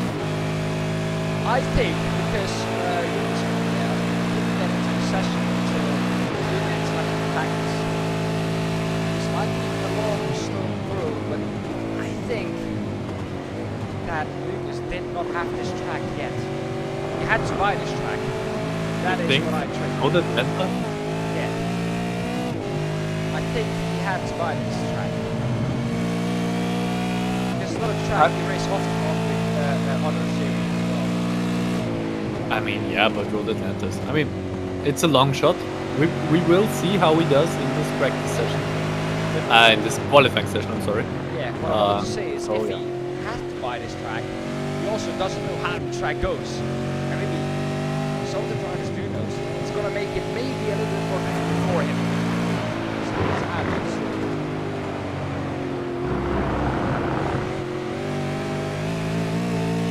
It will definitely be interesting to see what he can. We have talked about it, of course. He is fighting for his silver championship. So, and the fight. I mean, we talked about it. He would need to score basically no points this time around for anything to change. But if your prediction comes true and he has no idea how to get around this track, we might just see an upset here in the final race of the W12 Sprint Series. Well, a question to you I have. Point system, do you get points in consolation or not? No. You get points there. You get points in the reverse sprint race. Well, heat and reverse grid and constellation are in two different. You get the top 3 get points for the heat. There are no points for the consolation race, and you get in both feature races points in this circle. So in the in the first race and in the reverse grid, you get in both points. 25 points, full points, I think. I think the first one is not full points. I think the second one is. But we will just look it up so I don't talk complete rubbish there. So we get points for pole position. Then you get 20 points in the overall class if you win the first race. 10 points for the silver class in the first race. And so I hope you weren't calculating with the overall points. I for was. The silver. Yeah, well then the silver points are a bit less because there are not as many drivers. So it's pretty much half the points that the overall class And gets. the second race, how many points does he get there? For the silver class, in the second race, the winner gets 5 points. Well, Kevin, that has just thrown everything on its head. That means that we already have a champion in silver class. He is more than 15 points ahead coming into this race. Well, The results from last race. oh yeah, well then So we need someone to just calculate our points. no, I'm sure about this. I He mean, does not have enough for the points. future. I mean, for the future, we Yeah. need someone who has the time, who doesn't have to talk all the time, Yeah. who can calculate the points of the drivers because we can't do that Yeah. simultaneously. So Well, I'm sorry for that, hyping up that championship battle there, but he does already have the championship. That is a bit sad to see. Well, I mean, congratulations then to Lucas Kampe. I mean, he has had an amazing season, wrapping it up, I think, before the beginning of this evening already. He wrapped it up last time around then. Yesterday. no, I mean, Yeah. how many was it? Yeah, I'm very sure about that. Because 25 points, if they get 12 and a half, it's still hit. He needs more than 50 points, more than 30 points to get ahead of him. I mean, they could have gotten 1 point. So from the first, I don't think there was a very slight chance because they could have gotten 1 point for pole position, then 3. Okay, so silver doesn't get points. Yeah, okay, maybe you're right. Yeah, because 10 for the race, 1 for pole position, so that's 11. And then in the second one, they can get 15, 16, so 16 plus 11 are. Yeah. A little bit surprises here, but really need someone to count it. I was Get to count never. points. Yeah, we definitely did that. I was never that great in mathematics, but Yeah. and it shows. neither, just- And it shows. You needed to. Well, Lucas, I think for me, sorry then. I really had a great season. Not that he's going to watch the English course, he's going to watch the Turkish. But he is going to hear this then. Yeah. So, I was just about to say. Yeah, he will be anyways. yeah. Well, congratulations to him. But yeah, just stepping away from that. I've made a colossal failure there. I'm sorry for that. But stepping away from that, who do you think is going to get more in this session? Well, as whenever they are stepping into any car, Mirko is of course always a big favorite. But he personally loves driving those things. So especially with the V8s, he's probably one you of course have to watch out for. But as I'm seeing right now, Jonas Vanna, who has done a brilliant job last time around, is doing a brilliant job again. I mean, he's taken 3/10 off of Mirko Bortolotti at the moment. But the session is still young. I mean, there is still just under 20 minutes to go. So yeah, those two are always someone you need to look out for. Of course, Vanna and Bortolotti, two of our finest drivers in our little racing series here. Well, he's going to get traffic here then. Swana into press the course. He's clear of that traffic there. Still the last corner to go though. He catches up to have to lift there for a second. But he still improves though. That is a gap of 6 tenths now. 19.7. That is quite a marker that Jonas Vanna has set here. I was going to say, I think personally that Jonas is the better of the two here.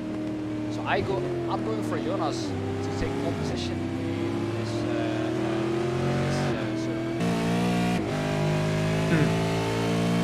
I mean, that was quite the lap we've seen Yeah, from that him was now.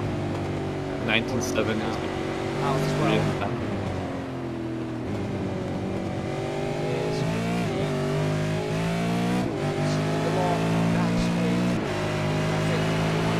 You know what? To make this interesting, I'm gonna bet on our champion, on Mirko Bortolotti, to get pole position, just so we can say something different. I mean, you started it, I think. So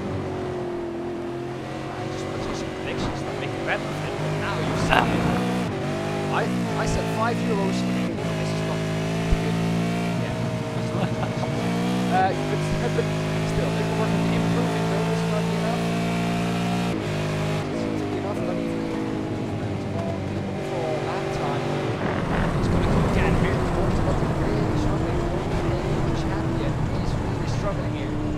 And he was in. I think what is killing Mirko now is the lack of practice in the real practice training.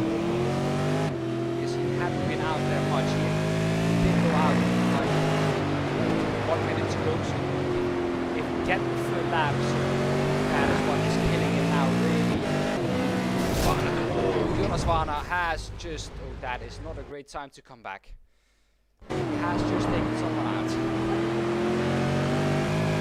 But I said this one of them was going to finish well. We're down at 10. Great for him then. again, I think people are still going to improve. We still got a lot of time left in this qualifying session, 15 minutes. Thomas Pieter coming in a very good lap time as well now. 20.0 4:08. I mean, that is a brilliant lap time. I'm curious. I think people are just gonna keep improving. They're just gonna churn out those laps, and they're just gonna keep driving quicker and quicker and quicker. So I'm curious. I think Mirko has got the talent. He likes the V8 supercars, so it's a car he enjoys driving very much. I don't know about the track, but again, I mean, he will definitely know this track. He will definitely have driven here before, so I wouldn't count him out. And he is well, he doesn't stop until he gets what he wants, I think, especially considering driving and stuff. So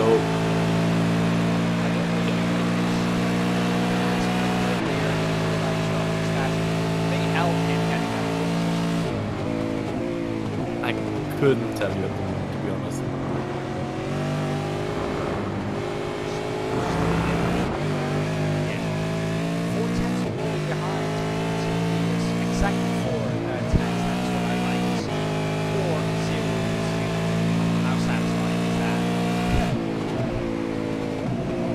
Maybe for us too, but not for Mirko. He will definitely not be satisfied. Going again.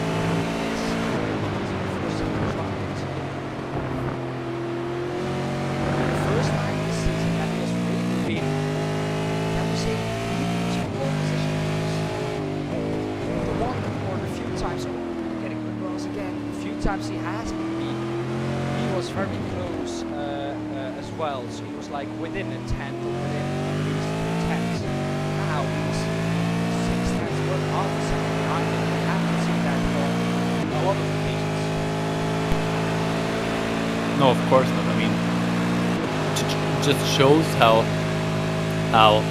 consistent he also is, as well as being fast. But again, I think you're being a bit too early at the moment. I don't think this is going to be the final time that Mirko will set. I think there is something. You have said it. You have been looking at him a bit more, I think, than I have at the moment. He has had a couple of mistakes here and there, so he will try to iron those out, and then there is a possibility of a very good lap, I think. So yeah, I think we will. There is something coming. I think there is something coming. I hope for you, otherwise you're going to lose this man. Now, almost approached. We're over the halfway point, 10 minutes to go. I think it's for us time to go into our separate channels, but not before we've watched we're going to finish this lap. If he can finish this, if he doesn't make mistakes. We'll see him finish this. We'll go to our separate channels. This has looked like a lap where he's been on it, not having any mistakes, not missing any connections, just hitting everything. He's not in the first and third sector though. Yellow there, and he is gonna have to go again. Yeah, he's gonna go. He's trying again. He wasn't happy with how he performed the last time, and I think he's got Vanna in his mirrors now. If I'm not mistaken, yes, it is Vanna right behind him. And it's gone a bit wide. So now Mirko really unleashes the V8 supercar. And we just see how on the edge. Yeah, it's not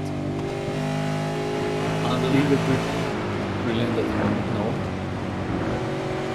Not having to leave you alone, I'm gonna give the viewers. And there it is. That is something we also He don't is often see. very much on the edge. He's very much on the edge.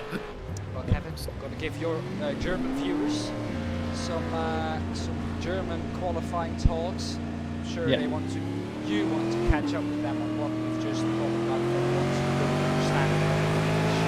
I'm gonna leave you alone because you know what you're doing. Winky. I hope. You saw what I did there. Yeah. Yeah. Hope you have a great race as well. Hope you have a great last race. catch up at the end Yep. of the race for interviews at the end of season with you. Alright. See you then. Peace. You too. What a lad he is. We enjoy doing it together though, but he is faithful against FIFA. He is in the second sector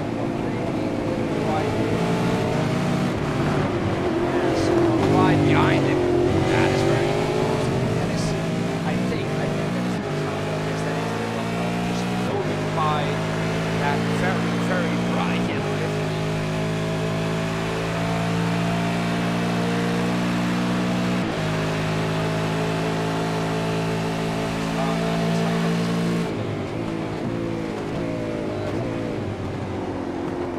Yes, definitely caught up with some traffic.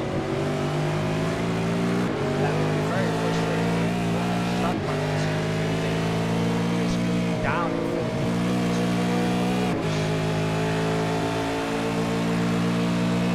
Slangenveld does improve, though goes 9th fastest. Florian Schnappmann also looking to improve. He's going to go 14th fastest. He will definitely look to improve. Jonas Vana improving again. Is he gonna give Mirko Borgman? Is he gonna take away that little bit of hope that Mirko Borgman already had? Florian Schnappmann improving. Going up into here he is. Jonas Vana improving first and second sector. A purple second sector again. He is not improving in the third sector, but he has to just finish this one. Just a little bit of improvement will take everything Mirko has in his ability to out of him. Just get all those out of him. That is a very good lap, but does he improve though? Or is that just an off track on the last possible opportunity you can get one? I think that is sadly the case. Last lap we will stay on board, otherwise he is going to have to move outside, unfortunately. He is going to have to now as well, because that is a mistake he's not going to recover from. Niels Langeveld now improving again. What can he do? Because Balda, Florian Schnappmann also improving. Now is the time where we see Niels Langeveld going up into 5th. That is a good lap time from him. Finally he gets up there. Now we see Florian Schnappmann improving as well. Marco Zilla also improving. He's 10th and 14th. Florian Schnappmann, what is he going to be able to do? That is a good lap time for him. He could be 12th. And it looks like Marco Zilla has just got away from that a little bit. He has had to board his laps and maybe a mistake.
He is trying to looking to just come there. The man is down 17, not really having the best race.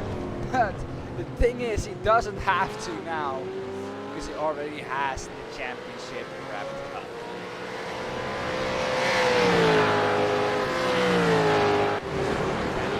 And he is definitely trying to.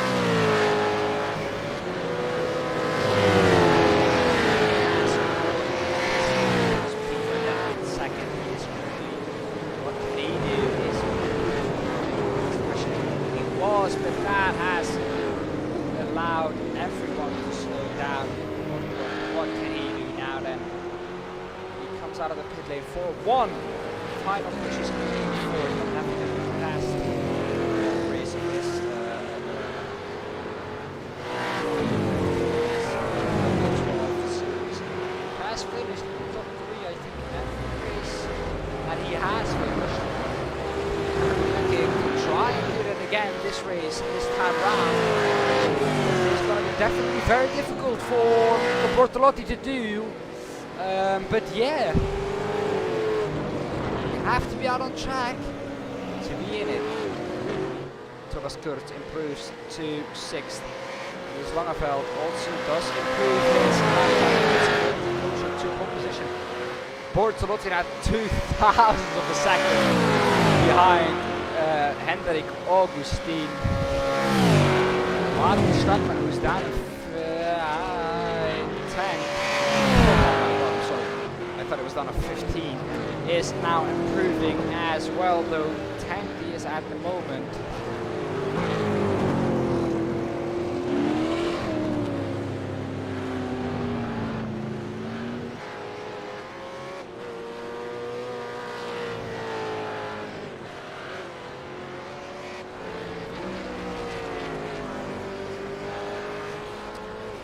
Does he improve? Yes, he does.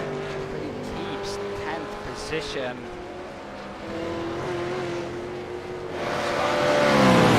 Does not improve. He does not give any slipstream. Hendrik Augustin, he is giving it absolutely everything here. His carbon black livery, not really much on it, but he is currently on a flyer.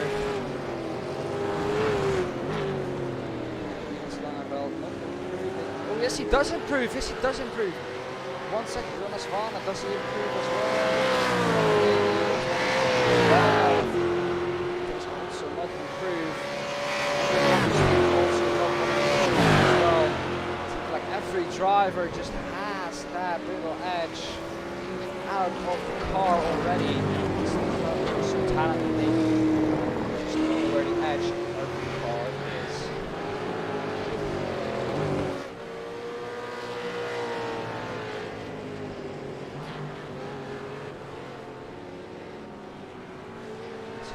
Now he comes. Luca Bortolotti, what is he doing? Is he improving is the question. He's now going to start his lap time.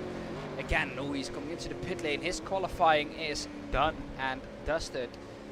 Which drivers are improving? Matthias Bauer.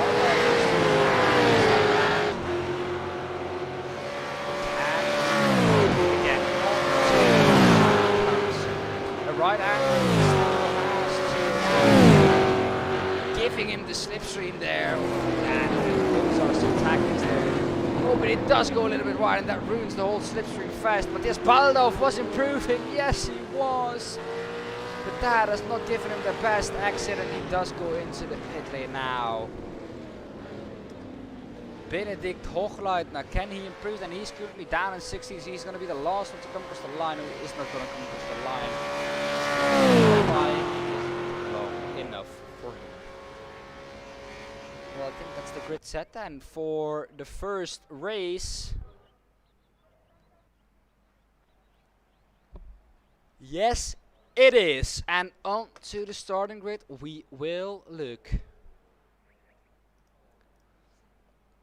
The grid then will look as follows. Jonas Vana takes pole position ahead of Thomas Piba. Hendrik Augustin takes 3rd position, 4th, and outside of the top 3 for I think the first time this season, Mirko Bortolotti in the 2nd server, Matthias Baldau 5th, 6th Niels Langeveld, 7th Tobias Kurz, and 8th Jens Fiedler, 9th Clemens Schmidt, 10th Martin Stadtmann, Marco Zila 11th, 12th is Florian Stadtmann.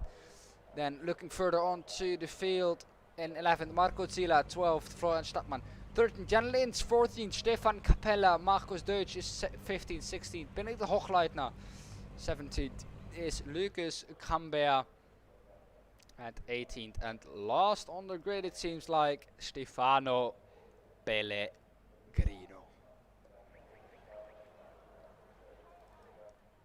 Well, that is how they will line up though for the start of this race. They are out there, and it looks like it's gonna be a rolling start. Yes, it will be a rolling start. Race in formation.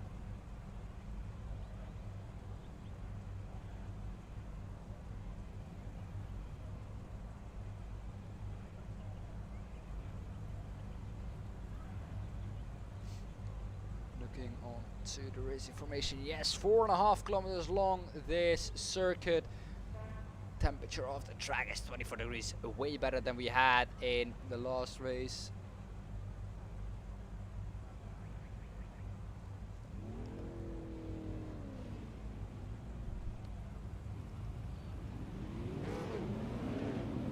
Wow.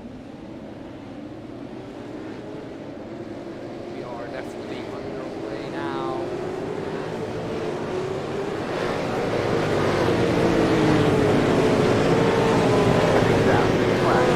For Heat 1 in this race. What a view this is. And it's the first one. Asvana still in the lead though. That is my question. With already up into third. Asvana did take the pole position. And I win that back from Kevin. I'm very happy about that. But a little bit further back with this Baldo behind Mirko Bortolo. But he is really wide there, side by side. Rospiva is ahead of him there. Does he have a slowdown is my question. Yes, he does have a slowdown, and that is going to change the whole side of this race. Mirko Bortolo now into second. Is he going to get first position on this straight? Is my question after a terrible qualifying from him in the second server. Is he now going to be able to take that first position away from the just a little bit too far back? Maybe a good chicane 10 out before the crest. 4/10 is the gap. Really having a good run. Really difficult there, but now having a better run than Thomas Piva and Hunter West in the gap of 5. He's had that gap again. Remember, this is not the full.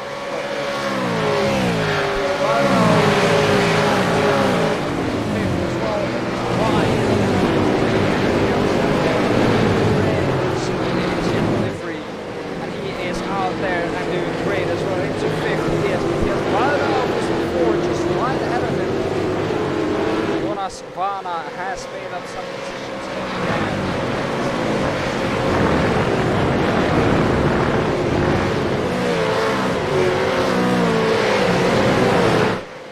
Start from Jonas Vana above. That happened at the start. Right on the read. You can see him from a mile off, and I don't think that is kids friendly. Jonas Vana has that. Of course, Jonas Vana is not a catch up to Stefano Pellegrino now in 60. Showing up to the back of Marcus Deutsch. He's now trying to something. He came up the inside. He's trying to go. He is alongside. Not really can cover much more. Marcus Deutsch now he's going to have to inside. Underrated to do so much. I like him so much on the curb. Was as well that look at the battle out of track. So close to these V8 supercars, not really getting along with the green, all out of track. Oh, and almost losing there is Jens Fiedler, the card. That is Jens Fiedler, yes, that was Jens Fiedler. Mario Stadtmann right behind that now, almost side by side with Tobias Kurz. Kurz is now right ahead of him.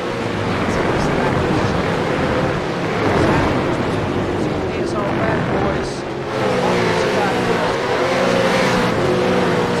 Better than Stefan. Really struggling at the back of the field. He's just looking to winning off light now. Also someone who I expected to finish a little bit higher than at the back.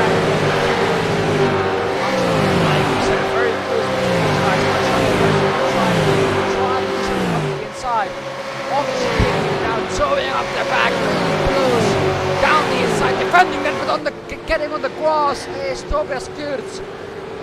Is he going to be able to defend this one is the question. Oh, it was Marcus Stock. You see that in second there. But he was able to defend that. Tobias Kurz has now overtaken Jens Fiedler into the pits. He goes already in. This is the one. This is the one that yes, but Jens Fiedler hits from 7th position. Let's see what is going to come out. Jens Fiedler, we have to keep that in mind. Tactics playing out already here at the head of the field. Mirko Bortolotti pressurizing Jonas Piva. Jonas Vana is right behind Mirko Bortolotti as well. Jonas Vana behind, that would be a very, very good result for Mirko Bortolotti. But first, he has to get past Thomas Piva to get that first position. 5/10 is the gap, getting onto the straight, closing. Every time that's really what is keeping Mirko so closely behind. He's able to wrestle that car around the corners, not really gaining on the straight as Mirko, but he is still 5 tenths behind on the end of the straight. That is not something we've seen often, maybe something of damage because the EOP is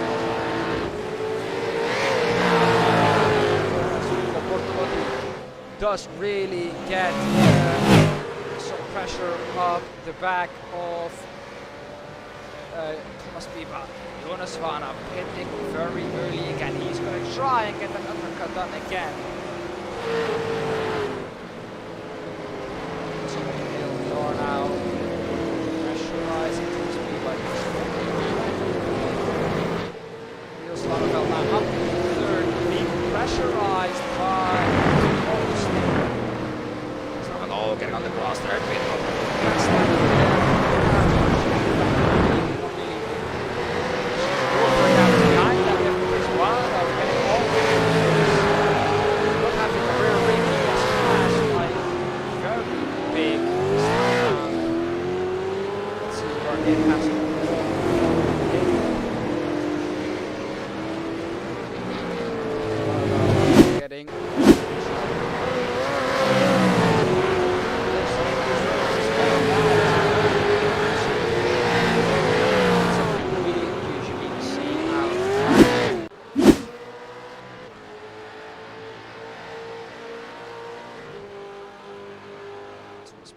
At the head of the field. This is the gap he has currently 1.5 seconds back to Mirko Bortolotti.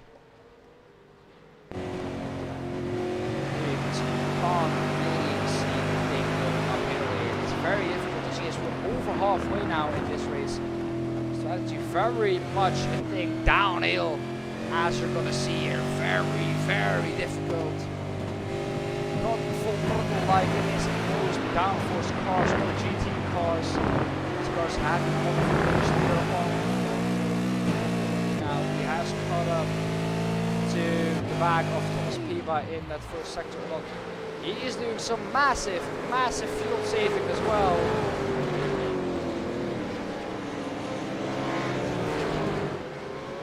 So that is gonna help him really.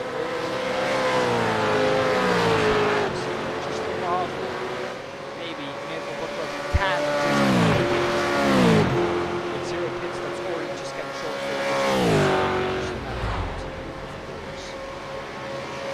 Niels Langeveld behind that. Did he get finally clear? Yes, he did. Now just catching up to the back of Mirko Bortolotti, but Jonas Vana is a clean and really pulling out the lap time. That in clean air he is faster than everyone ahead of him, and that is shooting right and almost into pit lane. And will allow Jonas Vana to take that position. Yes, it does very easily actually. Whereas we're out on track.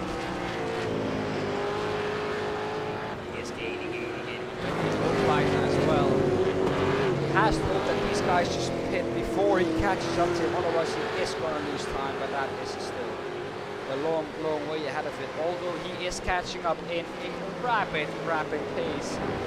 Martin Stadtmann setting a purple fourth sector, getting up to grips with this track and the car as well. Martin Stadtmann. So to look forward to in the second race. Very strong this time round. We're still in the lead. Mikko Bortolotti now 2.5 seconds behind that.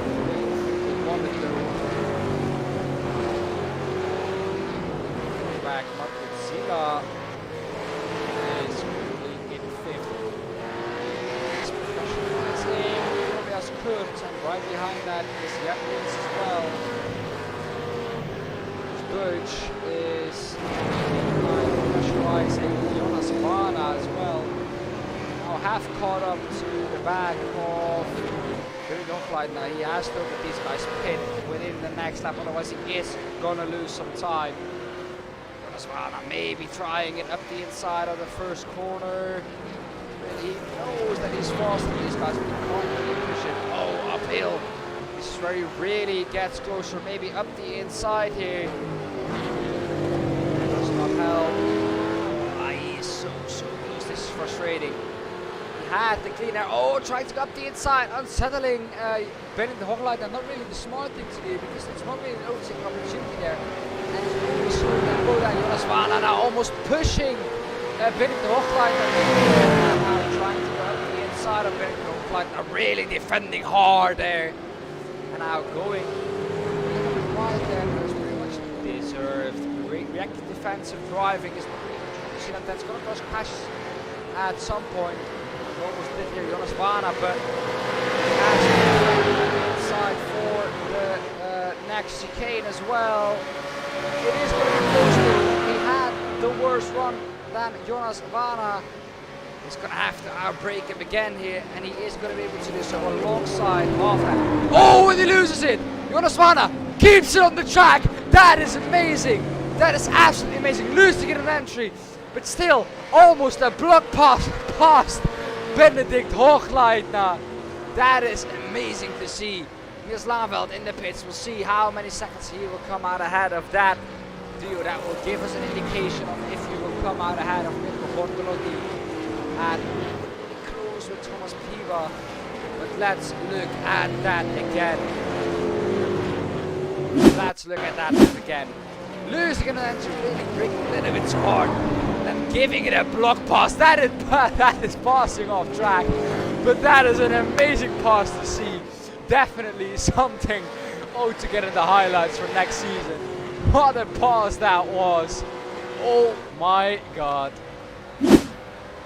Getting back to the live action now. Svana, and it has paid off now. 27 seconds is the gap to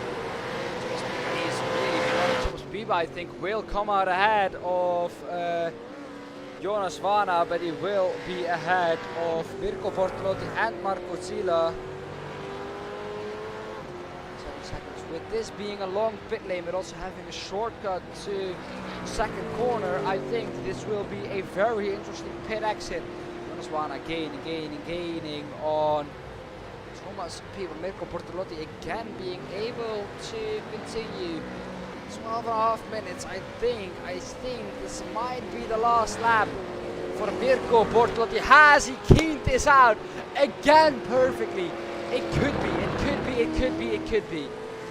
And if he had done so, this is a race that he really shouldn't have won.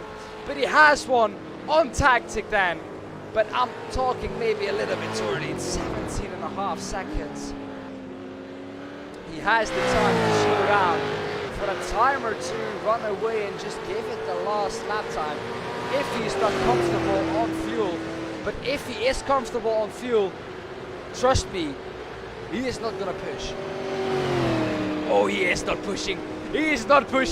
This is Mirko Bortolotti's strategical master plan.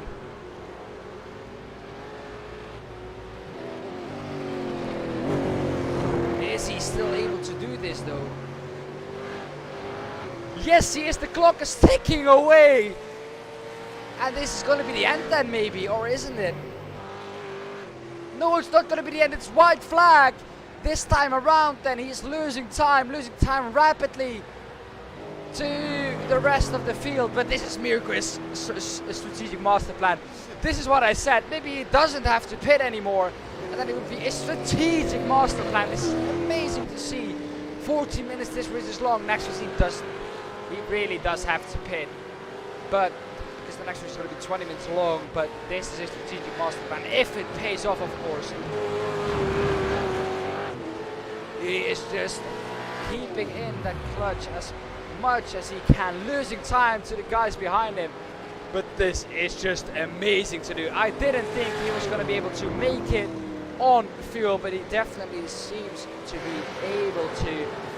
One final back straight to go for Mirko Bortolotti. Jonas Vana is right behind Thomas P, but that would have been very close. Up the inside now he goes onto the straight, slipstreaming, getting into that toe, gaining on Mirko Bortolotti. They are both doing that, but it is going to be Mirko Bortolotti, I think, to come through and take the victory. Convincing victory. Oh, has he maybe? Has he maybe? They are gaining like crazy. Going up the hill now. It is Mirko Bortolotti coming across the line to take victory in this first heat. That is a strategic master plan.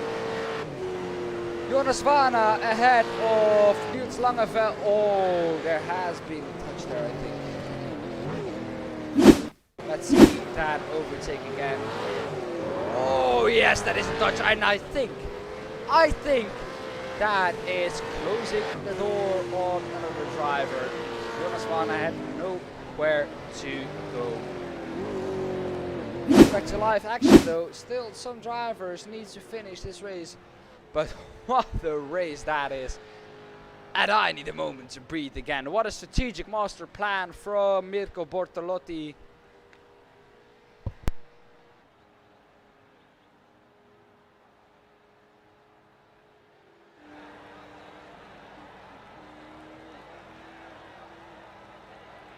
Wow, I needed that drink. I did not expect that he was gonna make it through there.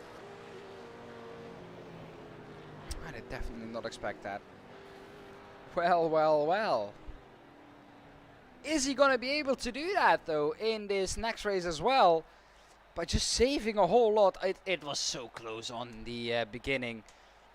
Well, well, well. We'll go on to the result then of that race. Heat 1 is the result we want to look at. Mirko Bortolotti winning in the end with 6.5 seconds on to the good. Jonas Vana in second. Hendrik Augustin in third. Niels Langeveld in fourth. A good race for him. Sixth is Martin Stadtmann. Seventh, Marco Zila. Eighth, Jens Fiedler. Ninth, Lucas Cambia. He has come through to finish ninth in a race where he was just on finishing terms. 10th, Clemens Schmidt. 11th, Matthias Baldauf. 12th, Florian Stadtmann. 13th, Jan Lins. 14th, Tobias Kurz. 15th, Marcus Deutsch. 16th, Stefano Pellegrino. And the last two spots are taken in by ASR Blue. Stefan Capella ahead of Benedikt Hochleitner. Those are. Oh, this is the result for the Heat 1 race. And we are going to be looking forward to just seeing the grid here, and the grid we have here for you. Of course, the reversed grid race, this is the last race of the season. This is going to be Benedikt Hochleitner starting it from pole position in the reversed grid. Stefan Capella second, Stefan Pellegrino third, fourth, Marcus Steffel. Tobias Kurz fifth, Jan Linst is sixth. Matthias Baldauf, Florian Stadtmann 7th, Matthias Baldauf in 8th, 9th is Clemens Schmidt, 10th is Lucas Cambia, a good starting position for him as well. Again, Jens Fiedler in 11th, 12th, yeah, Marco Zila 13th, Martin Stadtmann 14th, Thomas Pieber, Niels Langeveld starting in 16th, 17th or 15th, 16th is starting. Benedikt Hochleitner, Jonas Vana in 17th and 18th. And last on the grid, a thing we don't normally see, Mirko Bortolotti. Well, let's look onto the race then with our leader as he now goes to start his race. He will lead the field to green. And he will lead the field to green very quickly. And it's green for the last race of the W12 Sprint Series. A good getaway for the Benedict Hochleitner. Boys, big close to the gap, so we already have big gaps appearing and might be anything. But it's Benedict Hochleitner getting through that first couple of quarters. Luckily for him, being under pressure from Stefan Capella a little bit further back. Looks to come there, our silver cross champion. He now has to finish because he's in the mix. Right, Mirko Bortolo is still in last position. He's comfortable out here. He is just waiting to find himself up, as he likes to say. Now it's into that position for Magnus, where Jonas Vana is still ahead of him.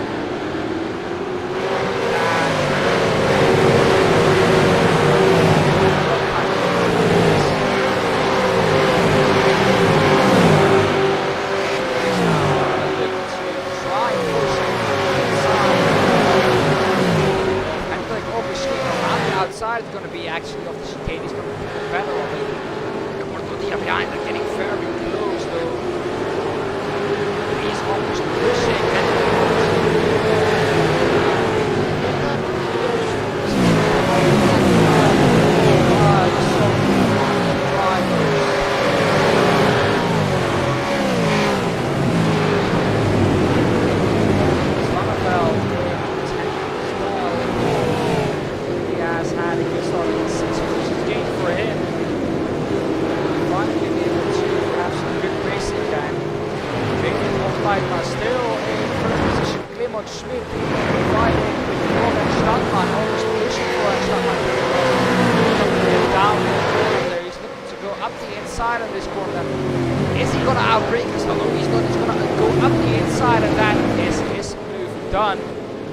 inside goes Florence Statman again here, not getting the opportunity from Dimitri, just close the door.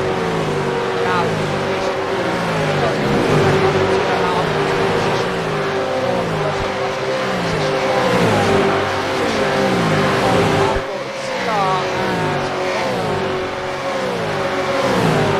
around the outside is Marco Zilla going to go. Florence Statman has to bail out of that one. Maybe lose 3 positions then, maybe. Get to the next race. 2/10 is the gap at the front of the field. And it's very close. 3 ASR boys looking out the front. Pretty spots to open. It's knocked out by ASR. ASR Blue is in second. ASR Blue is in first. And ASR Blue is in fourth. And ASR Red is in third. The ASR boys looking out this front spots. Also for ASR, Stadtmann is the first rider. Very interesting to see though that they are so close together. The ASR boys. We have a team that are just on the pace of each other all the time. Just pushing each other, and that is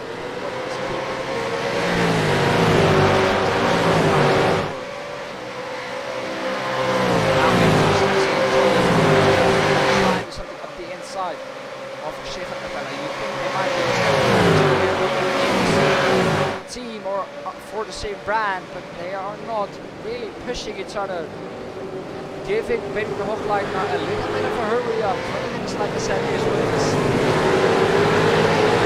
After pit stops, we will give you a lap around the circuit. We'll see how much undulation there is in this track. It's just up and down. Down the inside now. Will he be able to get 2 positions in the span of 1 corner? Yes, he's pushing Stefan Capella a little bit wide there, or Thomas Goods. Stefan Capella gets through there, and he's going to now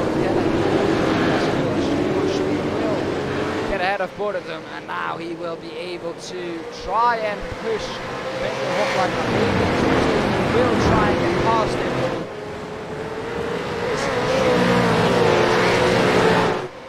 And we still have 15 more minutes to go of the season. It's sad just knowing that we have only 15 more minutes left of this season. But it makes me happy that we have it with such good racing, all so close. Schmidt behind Benedict Hoogleid now. He is absolutely flying out. Outside for the chicane then. He has just a little bit of an edge. But Benedict Hoogleid will really be able to stick it up the inside this year. He is still there. He's gonna be able to run it wide, and Benedict expected that. But now getting a better run is Tobias Kurt as well. He's now up the inside, really catching Clemens Schmidt napping there. Not able to go side by side. They're almost side by side, pushing it through there. And this is amazing. Is he now gonna lose 2 positions in the span of 1 corner? He's gonna attack him, and that was ultimately coming, but he manages to keep it in a straight line. Props to Tobias Kurz for not spinning there. It was ultimately coming there. That is great car control from Tobias Kurz. But going on the attack while you are under attack from Marco Zilla it's never a great thing to do. Slangenveld looking to adapt and looking to just take those positions. Is he going to win his first race in the W12 series then by getting the win? Because in the last race of the season, finish well in a lot of races this season. Pretty early will be something to do, but remember, 40 minutes the window just opens, I think, after next lap, really. So I think then is when we will see the first pit stops coming through. But it is oh so close. Slangenveld picks up that Hoogleid, and the man who has led. Look onto that as well. Oh, just give it a little bit too much. Just being unlucky there. Slangenveld, though, he is now going to try and catch Marco Zilla napping. He is now going to try and get past him, not on the downhill. That is pretty much impossible to do. Yeah, that is definitely something to do.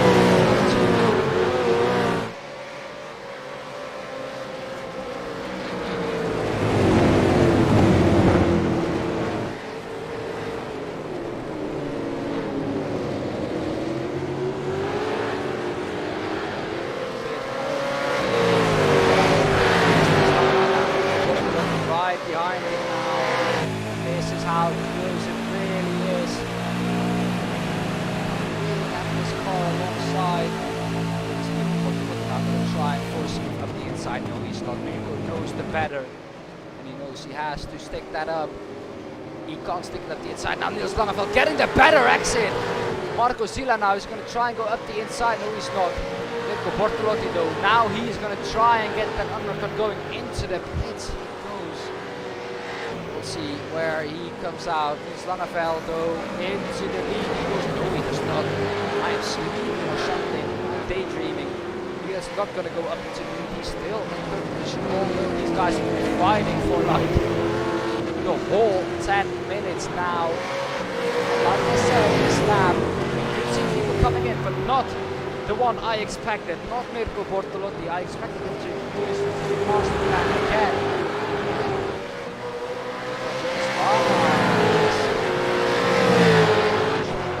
I just posted the fastest lap, 1 minute 20.15.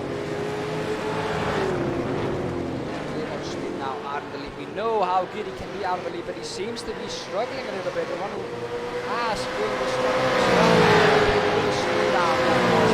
Niels Slangenveld, he does definitely have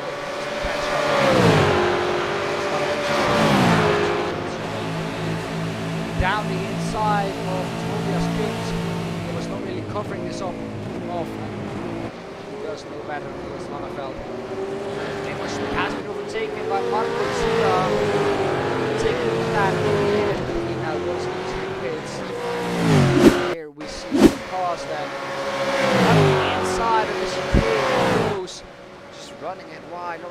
well defended there from Claymore Schmidt. Maybe he knew he was going to go into it. That's why maybe this is a reactive call to what they're going to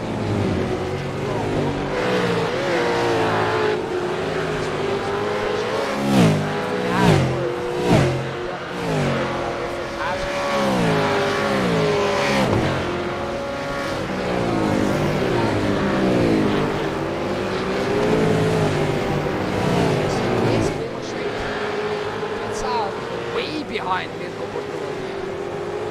he's now going to try and field it up. I think he has kind of short field. He loves short field. He loves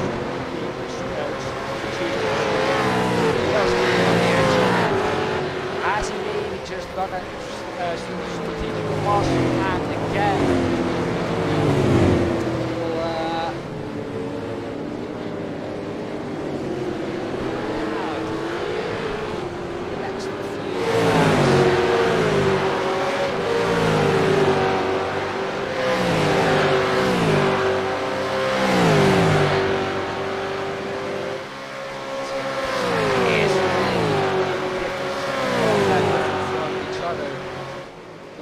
has already pitted very early on in this race, and he is really the one who's gaining from that fifth position. He's in. He's in all positions already. That might be after 2 laps. That will be too early. That will be too early. That will be too early. I call it now. That will be too early. He will have some difficulties with this. But like I said, we are going to give you now what you guys deserve, and on board with the leader in just as the leader comes across the line again to go into the I think Sila ahead of Benedict Hochleitner will go on board with Jonas Silvana, the man who has the fastest lap currently, I think, out of all of them. Yes, he does come into the pits. He's going to come into the pits as well. If he doesn't, he is the leader. Benedict Hochleitner hasn't pitted yet, so that says to me that he also needs to come into the pits as well. Jonas Silvana is our leader, and we're going to go on board with him.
Strategies. Matthias Baldauf being the one to pin at lap 2.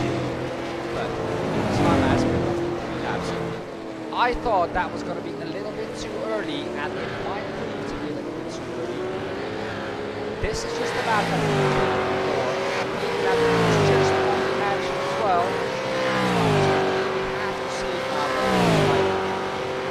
And Augustine just has damage to go with.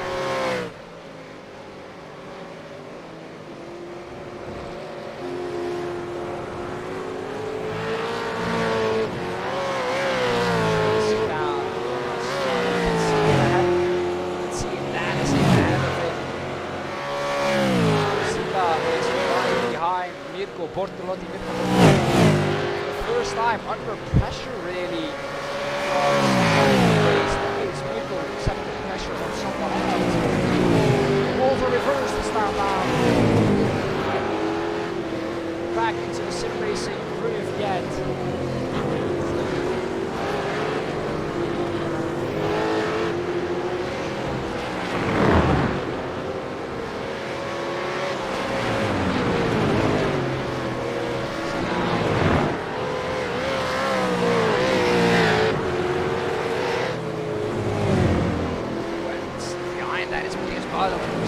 Side by side. Try and do something. Outside not gonna happen though. Another one to the right, and then we have a long straight coming up. Not the best exit, lining up for the exit. A better exit than the guy out of the Matthias Bardo. As we have no minutes left of this race.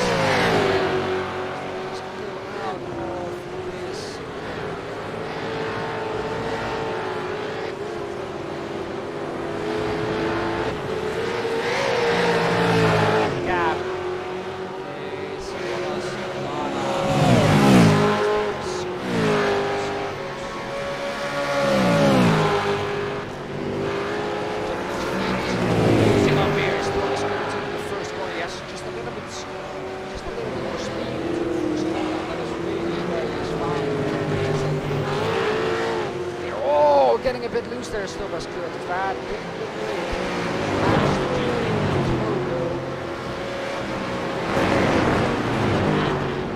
2.5 more minutes.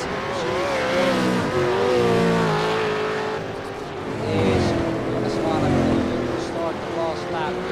Maximum time. I think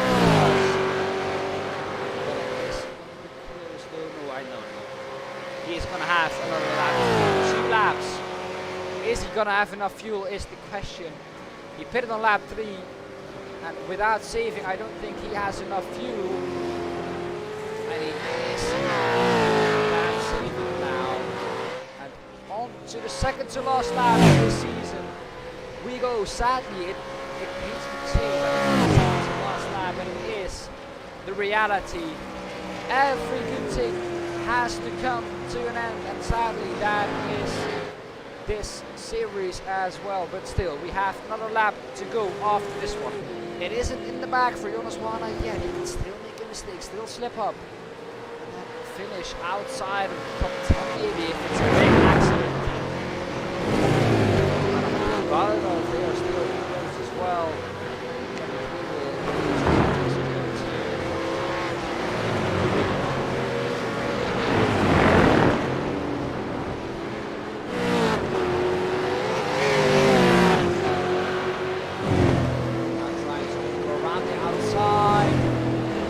He's on the outside, giving a better exit onto this short little straight. Now down the inside again, not lining up for a good exit. Maybe that is what he should do instead of going for the move and very difficult there. But still, it's his race, and he races like he wants to. And he does that very superbly because he is at 7. I wouldn't do it. That's why I would stick to being a commentator. But in 7 years, Thomas just thought that maybe try and do something which came back for him on the exit, then maybe over the crest. Also drivers have some Matthias Baldo, he keeps ahead of Tobias into the first corner. He is lining up to make a move. The last dive maybe. This is the last lap. We got the white flag. The last lap of the season is underway. 20 minutes have passed. And Jonas Vana still at the head of the field. He is going to make it with this amount of fuel. Comfortably, I have to say though, getting a little bit of oversteer on the exit there. It's Jonas Vana who is going to think it's victory, but it's not over yet. He still has to. It has proved to be a little bit difficult for some drivers in these last few races. The last laps have created some calamity. Over the crest for the last time. For the last time, we are going to say this sentence. It's Jonas Vana coming through to take victory in the last race of the season. Hendrik Augusto comes through behind that to take second place. Martin Stadtmann ahead of Mirko Bortolotti. Is struggling Mirko Bortolotti in this race. To come through and take fourth. Fifth is Marco Zila. Sixth, Tobias Kurz. Still racing though is Marcus Deutsch. Oh, difficult. Getting on. He is the last one to finish. Well, what a season.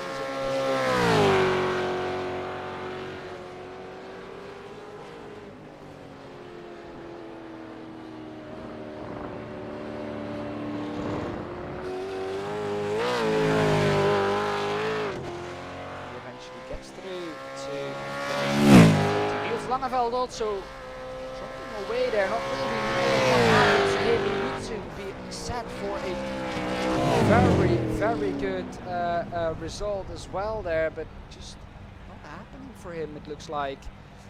Well, going on to the results then is Mirko Bortolotti in first in Heat 1. The warm-up, that is not really important to us. But the second race, Mirko Bortolotti not really able to do a strategic master plan. This time around, it was Jonas with a very good strategy. Jonas Vana in first, 2.5 seconds ahead of Hendrik Augusto. Third, Martin Stadtmann. Fourth is Mirko Bortolotti. That is not the race I think he was hoping for and he was looking to have. And I think it will be. Yeah, we'll look further on to the result. And Marco Zila 5th, 6th Tobias Kurz, 7th Matthias Baldo. Florian Stadtmann is in 8th, 9th Jan Linz, 10th Stefan Capella, 11th Thomas Pieber, 12th Benedikt Hochleitner, 13th Niels Langeveld. Not really the race he wanted. He looked great, he looked set for a great result, but did not really happen. Clemens Schmidt 16th, 17th Jens Fittler, and 18th, and finishing last after a great result. But our silver champion is Lucas Crambert.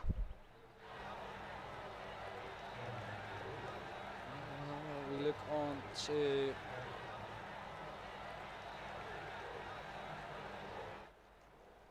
something amazing then.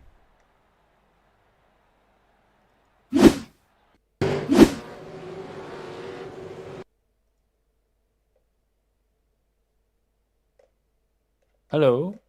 Hello, Kevin. How are you? Did you make it through? Yeah, it was great. Great stuff. Yeah. Once again, I think a very fitting final race for season 3. Definitely. Final server. Both races were very good. I think really captured the essence of what W12 can be. Yeah.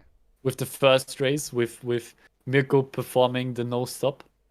So just I even said it at the beginning of the race.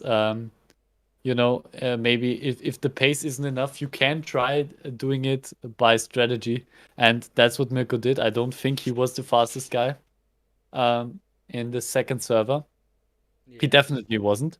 I think that was definitely Jonas. Well, Um, definitely. Yeah. Coming to that, uh, who has won the yeah. bet this time around? Who has won the bet? Well, we were betting about qualifying, so you won that. Yes, I did. Yeah. So congrats to you. Thank you. You All win luck. nothing. Yeah, Yeah. exactly. All luck. Um, but I mean, I was at least pleased to see that Mirko had some tricks up Yeah.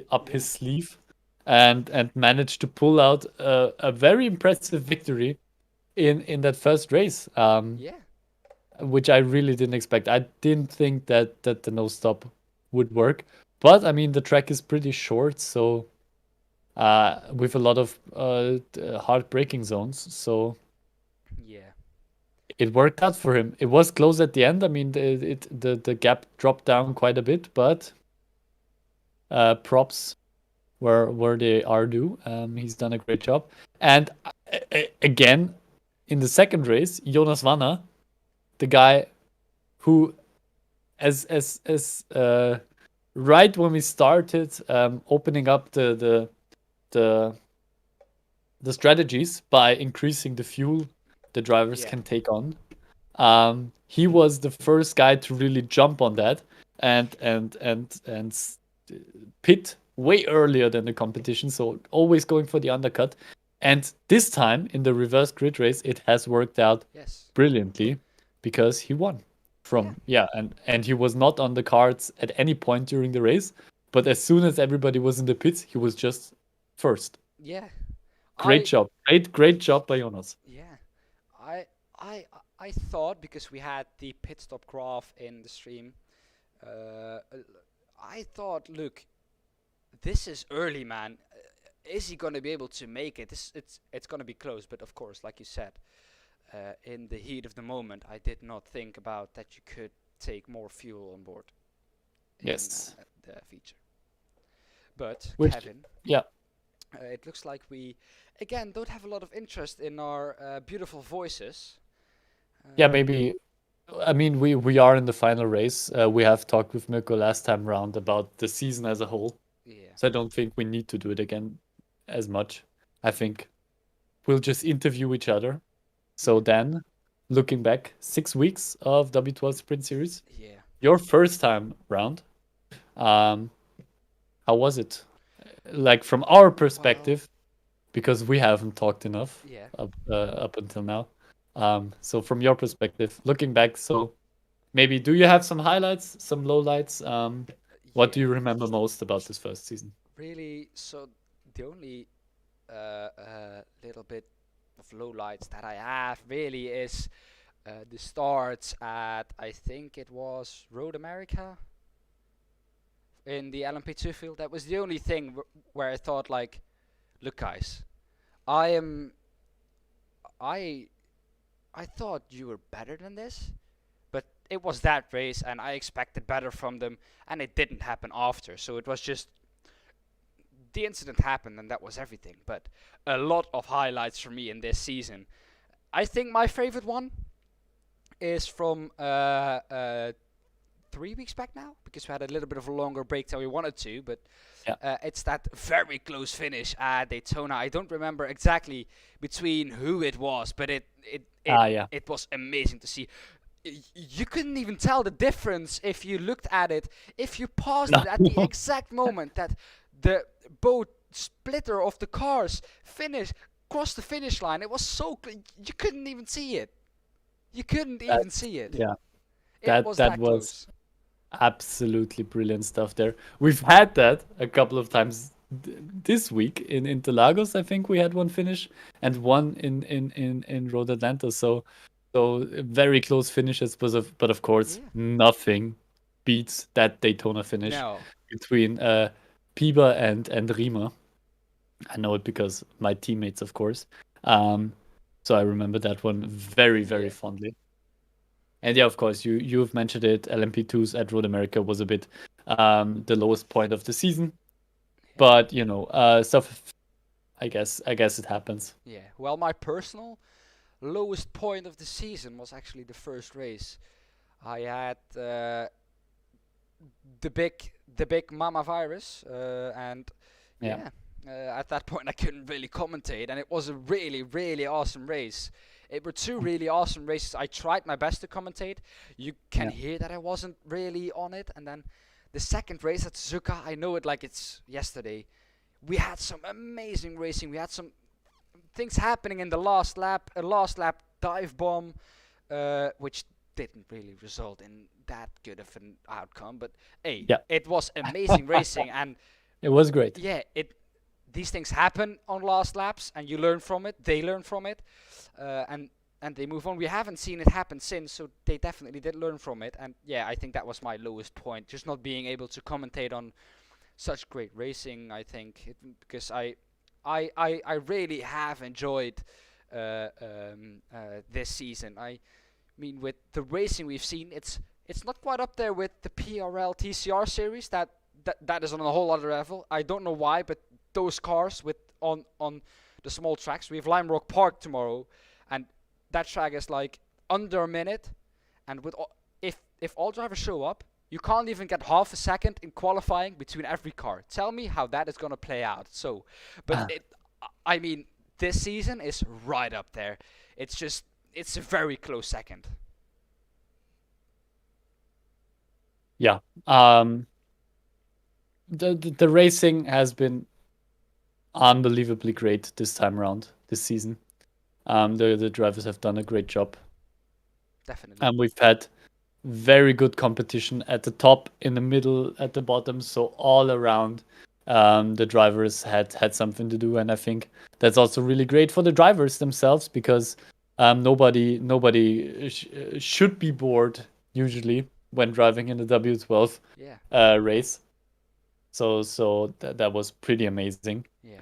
and yeah, it has been a great season. What can you say? Yeah. Well, Kevin, It's overall been a great season. now my question to you then: what are your highlights? And maybe you don't have lowlights because I mean, yeah, I've talked about it as well. But what are your Yeah. highlights? Let's just focus on the good things. What are your highlights of this season? Being with W12 for I think your third season now. Yeah. It's- I've been here since the beginning, Yeah. since the very, very humble starts. Um, you would think, because we've got, for everybody still watching, we've got a little surprise coming up at the Yes. end of the stream. So you know what I'm talking about. I should know better. I should have some highlights ready because of that. But of course, the first thing that pops up is that Daytona finish. I was just completely freaking out at that Yeah. point. Good to know I wasn't the only one. Yeah, no. I mean that was absolutely amazing. I have loved the change in the pit strategies. Yes. So with the refueling up to the brim, I'm a huge fan of something like that. And when Jonas tried it the first time in Okayama last week with the GT3s, Yeah. Exactly. um, I was fascinated, and I was screaming. Then he was just going into the pits, but I was like, "Oh my God, he's pitting early. How will that work out for him?" Blah, blah, blah. It worked out. It worked out terribly for him in that race. But I'm happy to see that it has worked in this reverse grid rate. Yeah.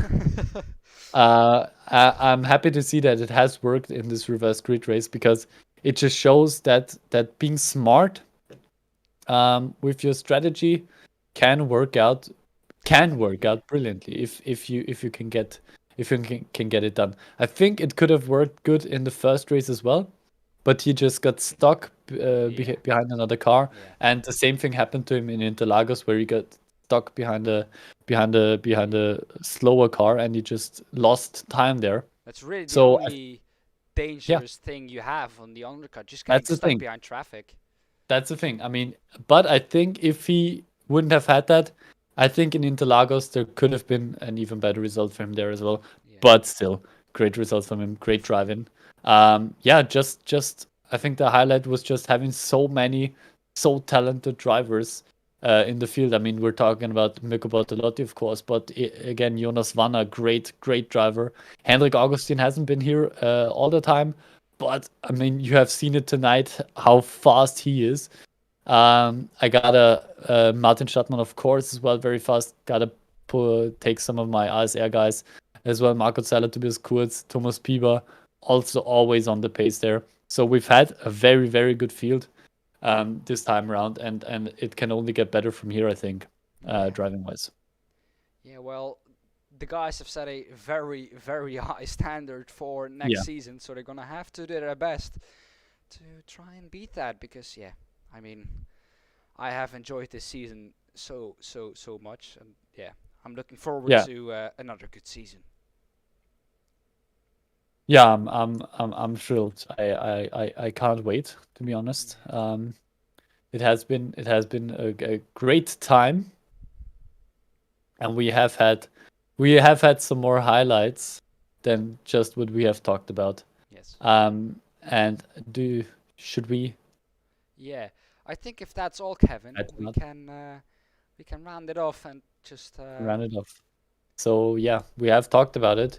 We've put together a little highlight clip for you guys. Kevin has done that because I don't know that's I didn't Kevin want to has say that. Kevin has done an amazing job again, like he always does with the graphics. Man has to get some compliments for that. So Kevin, again, thank you.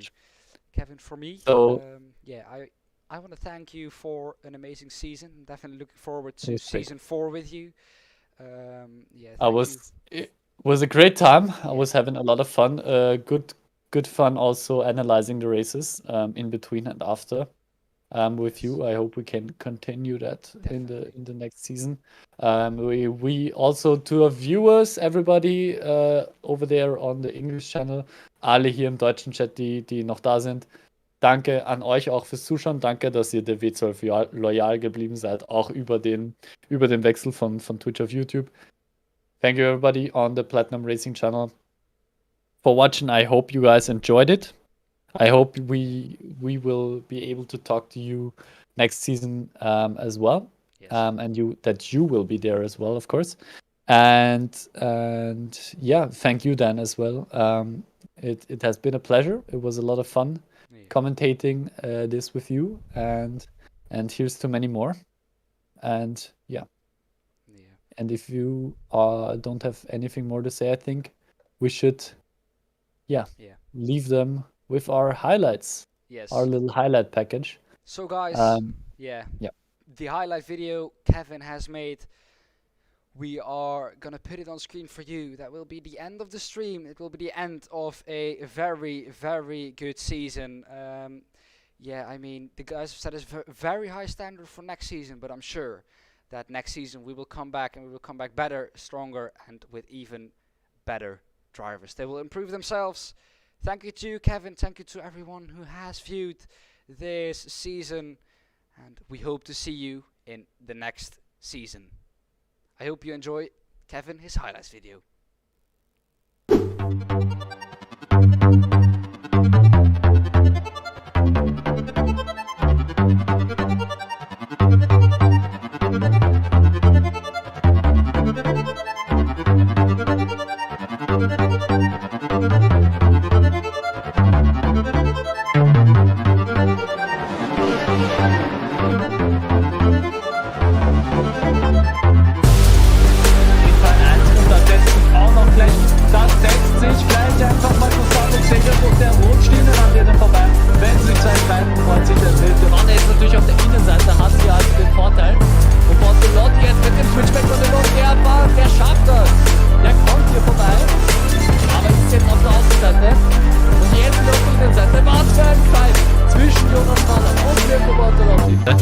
Bortolotti kommt jetzt raus vor Kramberg, der jetzt vielleicht direkt auf der Chance gerade, und was geht ab?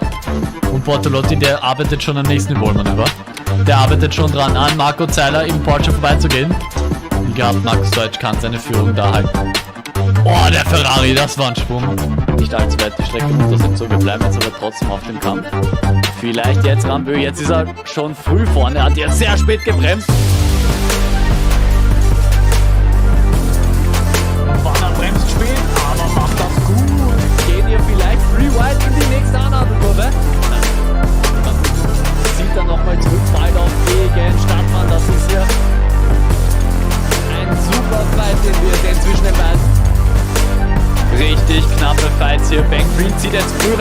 sehr gutes Manöver hier von Green. Ein riesen Pile-Up in die erste Kurve. Was ist denn hier los? Was ist denn hier passiert? Matthias Baldorf, der biegt einen in die Pitlane. Das ist aber nicht richtig. So macht man das nicht.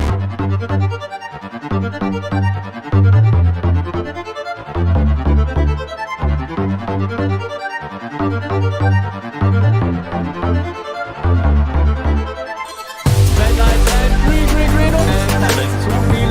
Moment gewechselt, jetzt geht's doch noch. Zur Startzielgerade. Wer wird jetzt vielleicht noch jetzt kurz holt sich den dritten Platz. Das ist der Sieg für Matthias Baldorf. Und damit ist es ein Finish auf der Ziellinie zwischen Beaver und Beaver. Und da ist die Zielflagge. Markus Steffel gewinnt. Und das ist Jonas Warner, denn er gewinnt das zweite Rennen hier auf Road America. Mirko Bortolotti gewinnt das erste Feature Race in den W Supercars.